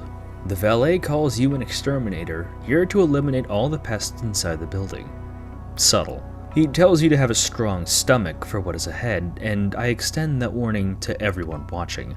You fall into a trap door, and the dungeon crawling can truly begin. We end up in a disgusting, undulating tunnel made entirely out of flesh and bone. Blue veins coat the interior, pools of acid hiss, and puckering sphincters gurgle open and closed. We navigate this living spaz kid drawing until we run into an combat is something you should absolutely get used to now, because it's only going to get crazier from here. Always have a weapon with you equipped, no matter what, and be prepared to mash that right mouse button wildly and hope your hits connect. Slice this giant blue eye open in the room, and you get to escape the flesh tunnel, but don't relax just yet. This ornate hallway looks nice, but you have a layer of acid currently dissolving your health, and the only way to clean it is to talk to this Rob Schneider looking guy who will clean you for $5. Where do you get $5? Go in the middle door and kill a monster dog in this room full of strewn corpses, and go to the right, which takes you to a bar. Drink the strong beer and fight off your reflection, which is armed with a scythe for some reason. I guess the beer was spiked. Killing him gives you a small key, which opens this minuscule and nearly impossible to see cash register, which gives you separate items of $200 and $5. Now just run back to the attendant, give him the $5, and you're good to go. If you don't do this quick enough, you just die because your health is steadily draining. You'll probably be near death anyways, so I honestly just recommend typing Nick on the keyboard to restore your health. The lodge has so much nonsense designed to sap your health, and you get so little healing items that you should never feel ashamed to visit the Pokemon Center via cheat codes. Now that there isn't a timer, we can take all the time in the world to explore. The door on the right leads to a calming study filled with books written by Third Reich authors, mounted busts of mutant animals watching over you with their four-eyed malice. If we take a left in the dining hall area, we meet a chef who complains about us killing a lot of people, because he needs to make meals out of them for the high-ranking members. We need to take a leg and torso flesh parts, as well as the sandwich on the counter, which can heal our health. Yes, there are ways to heal your health naturally, and the sandwich is one way. The medicine you found in Stephanie's house heals you if you interact with it. You don't really get into a lot of mandatory fights, so I don't blame you for thinking this is a bit of an impromptu tutorial. If you kill the butcher, we can get his butcher's knife. We need to kill the attendant because he has a shotgun for you. Probably the best weapon in the entire game. Range is king in combat, and this does a load of damage from very far away, so the only drawback is the limited ammunition. Before you leave, adjust the cloak on the rack here to this spot here, and we can enter a secret dungeon to pick up more shotgun shells and the scythe, the best melee weapon in the game. The only weapons you will need to use in the entire game past this point is the scythe, the shotgun for some tougher enemies, and maybe one more weapon later. Press the switch on the wall and unlock the door to continue and prepare for a tough fight against whatever the hell that is. Interact with the gumball machine to heal your health, and collect the pool stick and baseball bat weapons for fun, but don't actually use them. See these bubbles in the swamp water here? Walking past it leads to instant death from some kind of giant leech monster. What you need to do is feed one of the body parts you picked up from the butcher to the bubbles, walk past it, and enter this disgusting pooey bathroom and grab the weed killer. Go back and feed the other body part to the bubbles again, or you will die again. Then go all the way back to the bar, and enter the door on the right and use the weed killer on this giant man-eating plant. Oh yeah, monsters are extraordinarily commonplace in the lodge. Remember how weird it was when that starved dog was in the Potsdam crypt? Steve doesn't even flinch when seeing giant plants, skeletal monsters, whatever the hell the flesh monster was. To be honest, I should be shocked and maybe a little confused why there are suddenly creatures and beasts all around me, but being exposed to the human monsters in Harvest makes me kind of appreciate the animalistic, fantastical monsters you don't have to grapple with slaughtering. Believe me, a skeleton monster is the least weird part of being here. Open the fountain gate and engage in the stupidest, most frustrating, and illogical puzzle in the entire game. What you need to do is find a key to open the door, and you need to spot it inside the water of the fountain. Can you see it? Look closely. There it is. It's right by your shoulder. I spent damn near 30 minutes looking for this bullshit key. Did they even playtest this part? I was ripping my hair out when I finally found it. Even when you do have it, I honestly don't know where the keyhole was. I just randomly clicked over this wall until it decided to open up for no discernible reason. Rip out the Sam Squanch's guts and then climb the rope to level 2 of the lodge. We find ourselves in an art exhibit shepherded by someone who looks like Lex Friedman. He has a lot to say about the nature of art, specifically about how art made intentionally to disturb and shock someone is necessary for people to appreciate art meant to please and inspire. The most extreme works are the hardest to dismiss. is a brilliant line that encapsulates the entire game. He isn't wrong either. People often don't give disturbing works recognition or analysis because of their topics or subject matter, which presents a bias people have against controversial pieces of art. This is not lost on the man telling you this because he understands the desire to destroy something that makes you ask questions you might not be comfortable with, calling it a valid form of expression for such art. That statement comes to life when you realize the only way to progress is to cut him down. The art exhibit has become a living, breathing metaphor for Harvest itself. When something grotesque and demented is presented, there often exists a barrier preventing people from engaging with it because of the natural human instinct to be repulsed by depictions of violence, social taboos, and everything Harvest immerses itself in. Topics like child abuse and sexual depravity are comedic and in your face in this game, but still have statements to say about society and how people deal with it. People ignore pederasty, violence as entertainment to small children. These are still things alive today. There's a reason why this game takes place in the 50s. It's mocking the often idealized view of American society by presenting contemporary problems, showing how rotten to the core America was even back then. The Colonel says it best: there are no safeguards, this is the 50s. This brief section of the game becomes something of a self-fulfilling prophecy for Harvester. People didn't look deep into it because of the disgusting nature of its artistic expression and wrote it off. The developers were aware of this and put their thoughts into the game, regardless of the game's success, which was none. That move was beyond gutsy. It's a step above bold. It's damn near self-harming, and I have to admire it.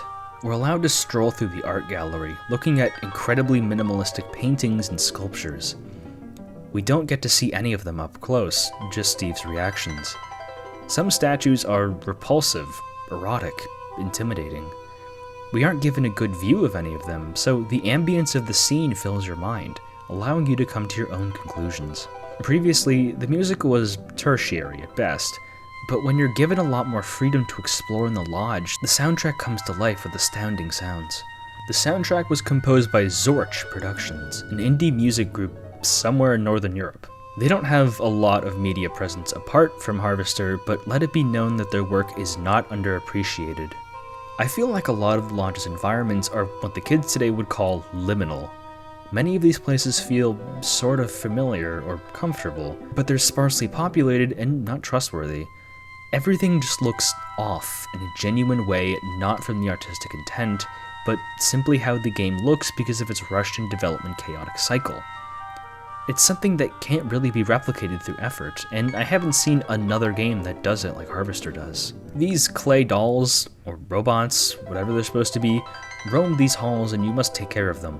One of them holds a key, which lets you leave the exhibit for a lounge that's tough to navigate because of the incredibly awkward perspective. The whole game kind of looks uncomfortable and strange because the draw distance is all messed up and basically nothing is proportioned correctly. It might look uncanny to some, but it's charming to me. Except this place. Having to click the center of the screen and not fully understand that you're moving in a circle is a huge pain in the ass. One of these doors leads to a room where you can challenge a chess master, who is played by one of the artists of the game, Timothy Higgins, to a game of chess. I think you can play chess with him, but Steam DOSBox freaked out so bad that I pressed something, which made the chess master angry, so he sent the giant king chess piece after me, and I hit it once and it died, but the chess master got an axe to the face. That was entirely accidental and I had no idea what was going on because it was too damn fast. You must examine his disgusting split open head to receive the key.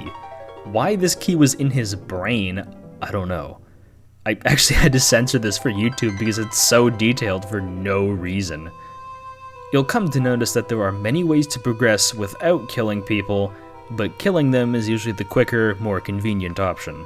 We meet a janitor down a set of double doors, who you really need to take out with your shotgun, because he has his own gun that can melt you quickly. He drops a nail gun, which isn't very good because it doesn't deal a lot of damage, but we're really strapped for range weapons, and there is a place or two to use this. Use the chess master key on this door and oh god, blast that clown to hell and back! Then pick up his chainsaw. A melee weapon that runs on gas. QB? I don't know how to say it. And another key. Love his death animation too. This entire room is a creepy child's birthday party I don't want to be a part of.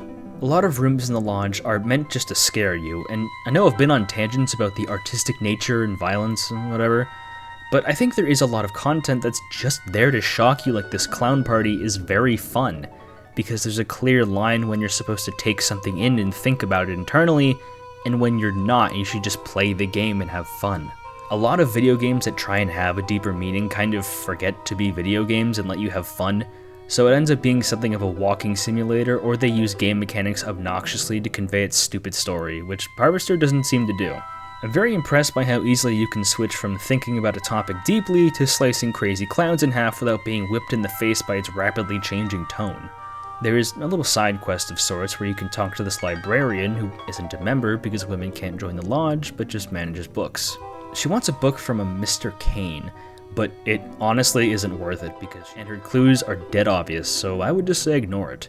That Kane figure you have to deal with is sort of implied to be Kane from the Bible, but it's pretty underwhelming. Yes, Kane being alive in the 50s is underwhelming. Harvester is a pretty crazy game, guys. Another set of red double doors unlocked by a new key leads to a stage. Exploring, we need to grab the 2 flags here, 3 planks of wood here, and a sandwich for health. Go in this room here, kill the zombie, I think that's a zombie, and grab the lighter fluid. Click on these absurdly tiny masks and operate them. Have their faces like this, and a secret door opens. I went over that pretty rapid fire, but if you aren't following a guide for the lodge, good luck. If you miss any of these, you are completely boned for later puzzles and either have to run all the way back to pick them up, or die and have to reload a save. Save often, remember? Remember when I said the lodge can feel like the other half of the game depending on ability? You had better clear your damn schedule for some of these puzzles, bud, because they do not play around. In the secret door room, we can find Stephanie's clothes, but not Stephanie. We enter a boiler room that blares at us because we just activated a timed puzzle that will kill us if we don't solve it. No, we can't see the timer, because there is no timer. You just gotta do it quickly. I guess it was too hard to program, Sparky? Oh, please. Grab the wrench on the ground, grab 3 pipe pieces, spin the valve to stop the steam. Use the wrench on the broken pipe, combine all the pipes in your inventory, put it where the broken pipe was, and spin the valve again. Now you're done. This process isn't too hard, but still sucks ass because of how annoying the sound is, and you have no idea how much time you have left. We get another key to the door on the left, kill the electrician in the generator room, and continue left to a room full of molten lava. Unless you want to see the hilarious cutscene of Steve on fire, use the wooden boards to create a safe path to travel on. The ceiling is closing in on us in this room, so we gotta use the 2 flags on these stone pedestals to stop it, which automatically opens a new door. Kill this random police officer and climb up the rope to enter the 3rd level of the lodge, our final section of the dungeon. Really glad I'm done with level 2 because past the art exhibit and clown room, the puzzles were a huge pain in the ass. Level 3 is especially weird because nearly every room has a different theme going on. We can listen to the host of each room and do what they want, or just kill everyone inside, effectively refuting their argument. The first room has an enormous fat midget downing a bunch of burgers. These burgers can restore our health, but make everyone in the room hostile to us if they try and eat it. This room is called the Temple of the Mystery of Abstinence. You're supposed to let the guy eat the food, but that means you won't get it and not get the free health.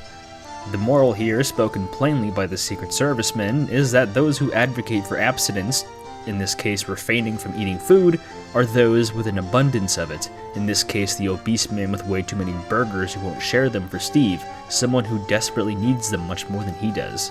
The meek will inherit the earth once the strong are done with it is a cut and dry statement that those in power subject people beneath them from abstaining what they can already not receive. Not exactly a subtle metaphor for class and power instead of a secret society building. Remember what you have learned. Next is the Temple of the Mystery of Motherly Love. 3 identical children are eating their mother while she muses about how motherhood is taxing and children are parasites in a cynical, sick sense. There is a lot of FMV cutscenes of this woman's kids eating her legs like she's a Buffalo Wild Wings platter. There isn't much else to do but kill her children once they start attacking you. No real debate to be held other than exposing that some moms see their kids as leeches who feed off them. The simplest way to refute an antinatalist is simply to kill them. The Temple of the Mystery of Religion is next, filled with false priests representing a warped view of Christianity. Answering the question was wrong means they will attack you. Answering the biblically correct questions, like the Lord dwelling in all of us through the Holy Spirit, makes them all attack you. Showing the hypocrisy of those who call themselves holy and closest to God couldn't be further from spiritual cleanliness, instead believing some nonsense about wombats and forcing those beneath them to accept their twisted visions. The next room is a straw hut with strewn bodies all around, a woman and her 2 children. A large man, a veteran from Nam who just slaughtered his wife and kids from the stress of trying to acclimate to a normal life after years of killing people. This is the Temple of the Mystery of Morality. Is it moral to serve your country by killing people and simply go back to being normal once your scheduled war is done? The nail gun is very useful in this situation. Next room we meet Ralph? The Temple of the Mystery of Flesh reveals that Ralph burying Karen alive was his initiation, and that he let lodge members into Stephanie's room, which had accepted him as a member. Twist came right out of nowhere, but is superbly done. I was so focused on everything else that I forgot that Ralph kept trying and trying to get into the lodge, and now he's made it as a member. He doesn't even know if she's alive, and he doesn't care. The metaphor here is that you have to give up meat, in this case Stephanie, to gain meat, as in all the fresh meat Ralph could ever want from the lodge. The nature of sacrifice is vile, so we can thankfully cut him open and finally put the rage pig down. Do I look 5'1", bitch? Right after that is the Temple of the Mystery of Lust, where we are accosted by prostitutes. Just as often as they are desired objects of lust, as in ladies of the evening, are scorned for the exact same reasons, desire. Some men cave into their lust, while some weaponize it as disdain. Both men are guilty of intense desire. The nature of the prawn industry is no secret, given that Love Palace is obscured by a disco ball that spells out Lovelace, as in Linda Lovelace, an adult actress who blew the whistle on a lot of the disgusting acts in the industry once she published her book and became a born-again Christian. I think you can sleep with the women here if you give them the $200 item, but the whole environment just makes me queasy. It also gives you STDs. The Temple of Beauty is really funny because if you don't keep feeding this woman compliments, she immediately tries to kill you. The Temple of the Mystery of Pain has a strange man inviting you to torture a random man because, in his own words, the sensation of pain is a shared experience that motivates the human experience for daily life, societies, and all human interactions. I think you can torture this guy, but the game bugged out and didn't let me, so I emptied all of my nails into the strange guy instead. Don't forget the syringe on the ground here, which heals all your health and cures the STD status if you have it. You take a shot of the vaccine. The cure was definitely worse than the virus. Harvester once again predicts the future, I guess. The Mystery of Charity is next, a room that says that charity just makes one man poorer and another richer, that charity is inherently selfish because all of the benefits charities get to reap, like being tax exempt and getting fat paychecks. Even considering the blind beggar in the room as selfish for demanding free things instead of working for them. It all comes to light when he asks Steve to get him something, which he has nothing useful to give, which enrages him to the point of attacking Steve. Might seem weird, but a lot, if not most charities, are actually just scams designed to consolidate wealth. Why do you think celebrities and companies support charities all the time? People just see the words non-profit and think it's true. The Temple of the Mystery of Mercy is a Colosseum look-alike where a gladiator asks you to kill 2 elderly lodge members for your initiation. Sparing them makes him speak about how refusing to take their lives has made you yourself vulnerable to his wrath, which means you must kill him in retaliation. Either way, blood will be spilled, and that true mercy doesn't exist because someone must be dead by the end of the day. Any act of mercy from you just shifts the focus of violence and contempt to you. Sparing the old people's lives means yours is on the line. You did get a cool sword though. Please save your game by this point. The next room is horrible. This room is supremely retarded.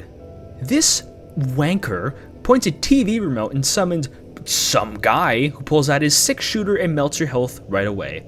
For the love of God, keep as many shotgun shells as you can and empty them in this twat. It doesn't end there. Same guy summons a robot that isn't much easier to take out. If you manage to survive this encounter, the guy vanishes or gets sucked into TV or whatever, and you get to catch your breath. This room was infuriating. I kept restarting and mashing my right click in vain that all my hits would connect fast enough to kill both enemies. I was thinking a lot about each of the mystery temples while doing this part, about how they tackled different subjects and how consistent it all was. Steve doesn't have the answers or even really care about what's going on. He just wants the answers to his own quest, which none of them can provide.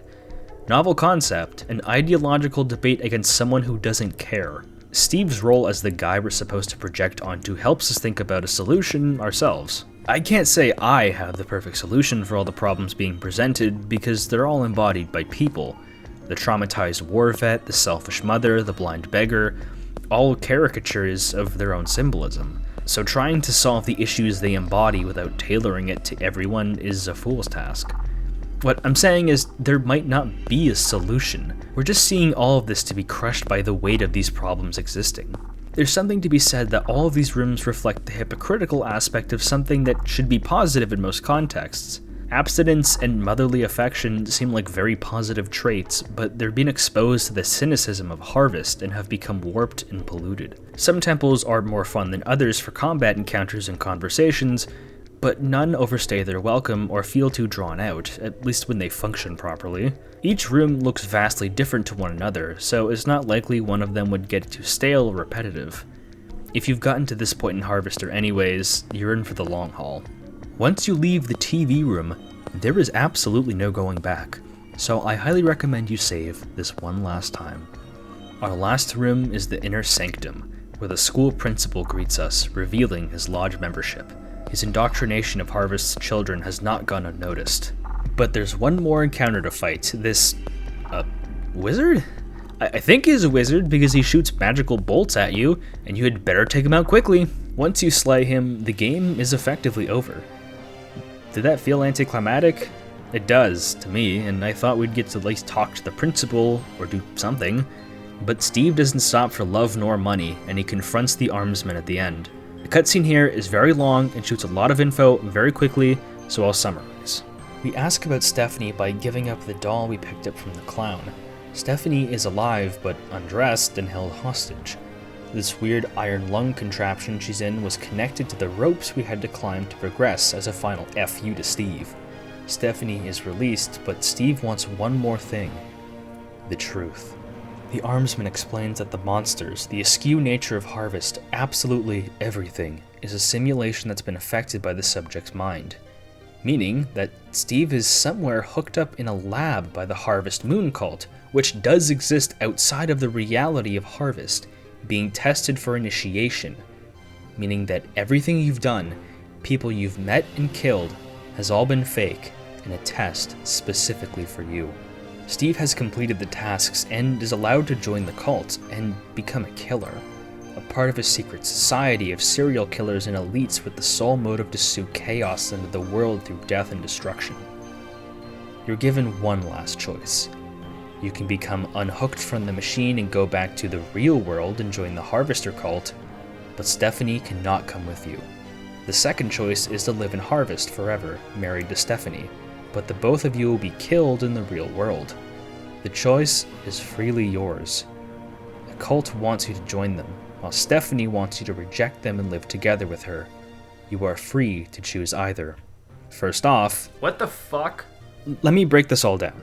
Steve and apparently Stephanie are the only real people in Harvest, hooked up to a machine that simulates reality programmed entirely by the cult, which exists in the real world, as in the world outside of the virtual reality of Harvest, made to test future candidates for the cult.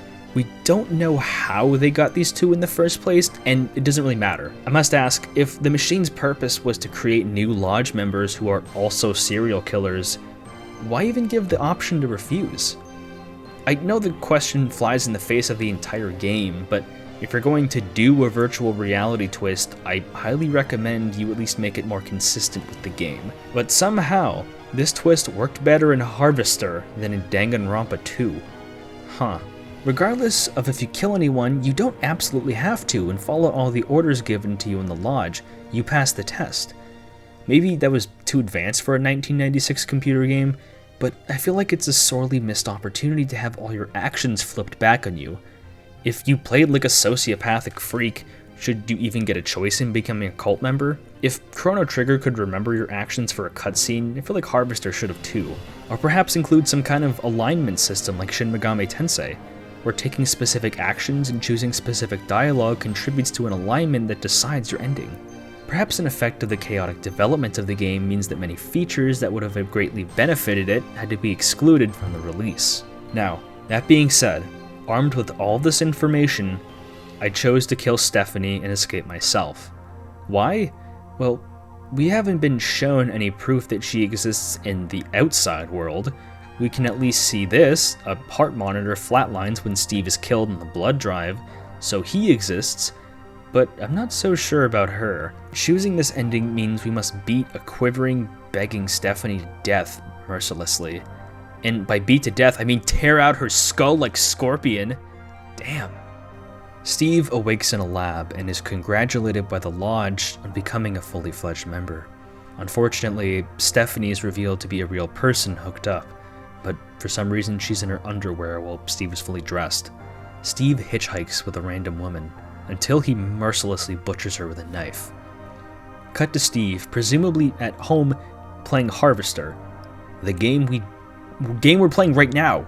Yes, Harvester does legitimately exist in the real world of Harvester. Steve's actual mother chastises him for playing such a violent video game meant clearly for breeding more serial killers, which Steve sarcastically denies. He starts laughing about Roadrunner cartoons, and we see that he also ate the woman he attacked in the car. This is the bad ending of the game, where Steve joins the Lodge and becomes a serial killer, attacking random people to spread chaos. What can we learn from this? We learn that the Order of the Harvest Moon is a real organization in the real world of Harvester, in that the Harvester game, which seems to both be playable as a video game and as an interactive simulation, was designed to recruit new members, with Steve being the newest one. This twist starts to become clearer when you realize this, and that the simulation aspect can often change depending on the person hooked up, as explained by the Sergeant at Arms. Steve admired Tucker cars, and apparently lives in Texas, so these things manifested in the simulation. The cheat codes being named after famous true crime cases like the Manson family and Son of Sam murders also implies that these codes were manually programmed by the cult, potentially implying that these murders had something to do with them, either their influence or suggesting these murderers were members of the cult. The suggestion that this cult is behind many of the most infamous mass murders in human history simply because they felt like it is very eerie, and just maybe not entirely unsubstantiated. There are a lot of theories, many of them more ridiculous than others, that these killers are connected in some way to a greater cult or organization. Programmed to Kill is a book all about this, and Gilbert Austin would probably be delighted to read it. The idea of playing Harvester turning you into an instant serial killer may seem silly, but it is a very strange coincidence that Steve's on-screen actor later got arrested for possession of cheese pizza. Not a joke or exaggeration, that seriously happened. I've never seen a game prove its own point correct so many times that it made me dry in the mouth. He's even wearing this same flannel, it's absurd. Was he method acting? He did it again too! He's been arrested twice for cheese pizza and spent like 2 years total behind bars. Maybe we're all in Harvester too. But what of the good ending? Loading a previous save, we are given the choice to marry Stephanie and live the rest of our lives in Harvest, but be killed in the real world.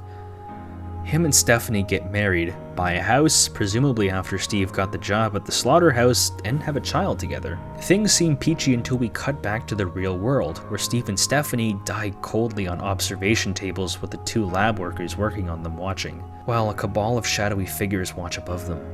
They comment that the virtual reality sims are inconvenient, and they wish to go back to the old-fashioned way of creating killers: eugenics. The game ends, and this is our good ending. This is supposed to be the intended ending, the way to prove that just because you played a violent video game doesn't mean you'll start killing and eating people, but I have some issues with it. I would assume the FMVs were recorded early and didn't account for a lot of the specific details, but how can Steve and Stephanie live a happy life in Harvest? Depending on your playthroughs, a lot of people in Harvest are dead, and even without you being a sociopath, the town's boned. A lot of the buildings are burned down, countless people are dead, including Stephanie's fake father Ralph. I know there's more of the town we don't get to visit, but can the two really live easily?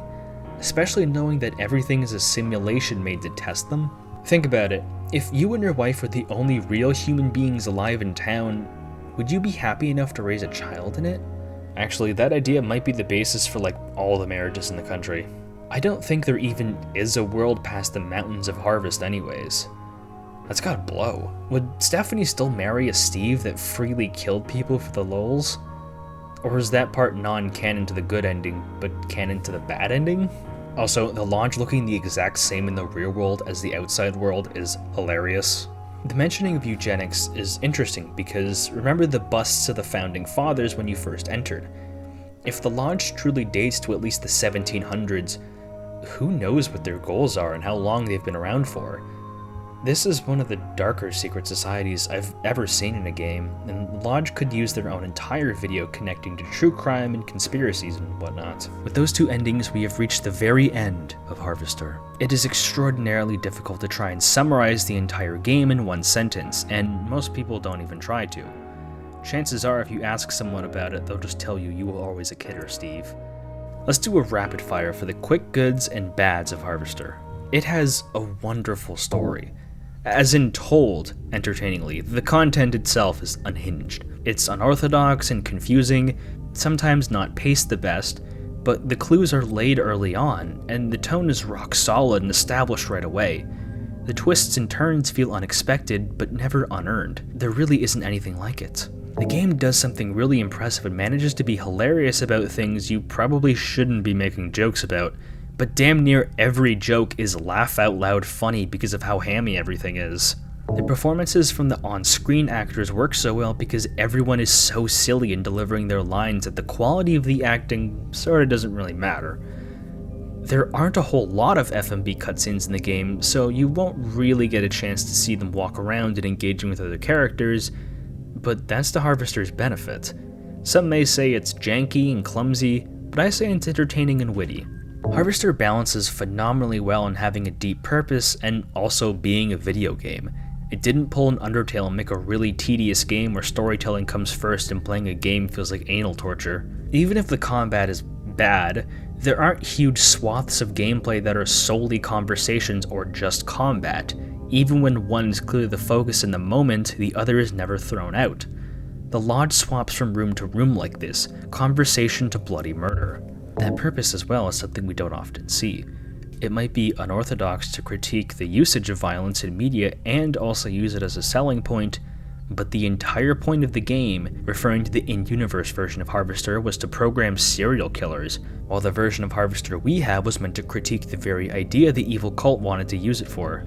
There are so many ways to progress at your own pace. You can go through day by day to collect items in their intended path, or just kill people and skip it early. You don't even need to do that whole permission slip nonsense at the butcher's place if you just kill Pat and take the meat off the counter and give it to the dog. There are endless examples of ways to obtain items early on and getting around to doing an arduous task that I simply couldn't show for the sake of time. The dialogue is out of this world. Such a unique blend of old-timey slang and delightfully strange speaking patterns and mannerisms. Everyone sounds distinct and the actors speak nothing like each other. Aside from the shocking violence, the writing is what people remember the most. Even the description for background items is superb. This game was a nigh uncompromised vision from its developers, and especially from Gilbert Austin. Nothing quite lines up with it because it was made in its own league without showing many inspirations. Except for Twin Peaks, this game is basically just Twin Peaks. But it's far from perfect. Combat is a huge pain in the dick and results in frequent rage quitting from me. It's so finicky and uncoordinated, only made worse that it's on DOSBox. There's a huge variety of weapons, but some are so much more useful than others that experimenting with them just isn't worth your time. There are no reasons not to just use the scythe when you get it all the time and balancing out firearms for tougher enemies. Not that you would know which ones are tougher by the random nature of each encounter. There isn't any way to tell who will deal more damage than what, not from your neighbors to the monsters in the game. The animations are often too quick, and you only know when someone has a gun when they shoot you dead without expecting it.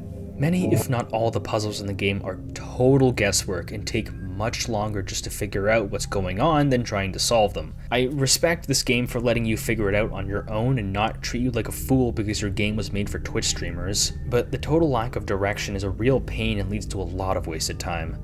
The fountain puzzle especially makes me regret not throwing myself at a moving car when I was 5. I'm aware the game's full vision was at least a little cut for time and budget, which is normal in the world of game development, but it's still a shame. It's animated strangely, proportioned strangely, it kind of looks like you're looking at a game through a funhouse mirror the entire time, and not intentionally. I also honestly wasn't a fan of the good ending. It feels like some pages of the script were kind of missing, and I really wish it counted for how we treated Harvest and her people. Stephanie as well really felt two-dimensional. Being confined to her room and later confined to the lodge means she's entirely static, but I wish we could have gotten more out of her perspective and see her change and develop alongside Steve during different segments of the game. Like having the two argue about Steve's actions while he's about to do them, like burning down Edna's diner. Even with these flaws, the game managed to have an incredibly dedicated and powerful cult following that has single-handedly kept this game alive. If Night Dive hadn't released the game on modern platforms like Steam, GOG, and Zoom, it would have been left up to fans sharing the game files around like it's Toho. Kind of surprised it never got a physical PC release later, but Monkey's Paw would determine to be from artificial scalper company like Limited Run. I have no better example to show how dedicated people are to Harvester than to showcase Lodge Level 4, a channel solely dedicated to discussions around the game. The guy running it straight up has a copy of the original script, containing oodles of details that never made it into the game. I didn't know that France enjoyed the game so much, or that it has a somewhat larger fan base in Russia due to an insane unofficial translation, or that it was bundled together with The Seventh Guest in France. There is absolutely no better place to find out hidden details than Lodge Level 4. The video covering the original 94 script is truly fascinating. Even when the game hasn't been relevant since its release, even if it wasn't popular when it came out, its small fanbase keeps pumping it alive, and I'm more than proud to consider myself a part of it. Even with all the game's flaws, I still thoroughly enjoyed my time with Harvester. It makes me sad that such a unique and convention-defying, artful video game wasn't recognized and led to its developers flunking out. I don't know where Gilbert Austin went, or the rest of the team, but I can only hope for good things for everyone involved. Personally, I would love to see Austin's return to video games. This video was initially planned to be around 30 minutes, maybe an hour, but something compelled me to document my entire playing process experience because it had such a tremendous effect on me. I simply felt that my analysis would not be complete if I didn't go over the game with a fine comb, which is why it is the preposterous length it is now. My previous upload, the Mario ROM hack, took maybe an hour to complete 100% if you knew what you were doing. Harvester took me around 8 hours of playing casually, and that didn't cover everything. There are still oodles of details I probably didn't know or just didn't cover because even with this video's length, I had to cut it off somewhere. Oh, this is just a 2-hour plot summary. Shut up! The entire point of the game is to play it from start to end. How else am I going to show that without showing you that from start to end? Go watch Super Eye Patch Wolf if you want a giant nothing burger. And then, Steve starts doing something interesting. He starts crying. There was simply no way I would be getting any sleep if I wasn't able to include absolutely everything I had to say about its topics, gameplay, everything. Even now, I'll probably play the game later and notice something I missed and will probably add in the comments section later. Some people are concerned that the shocking content in Harvester would be simply too much for this modern age, but I don't think that's the case. I mean, the game was re-released on modern PCs in 2014, and no one really cared. It was banned in a lot of countries when it first came out, but most non-fun countries like Germany banned things anyways. In our current age, the exact violence it features and criticizes and uses to make a point has become the standard and not nearly as offensive as it once was. Look at The Boys TV show. A show meant for people who enjoy superhero-sized media, and there aren't really movements to get that off of Amazon Prime. I really don't believe that people would be upset or offended if something like Harvester was released today, because it already is, just without any of the meaningful commentary that made this game stand out amongst violence as entertainment media.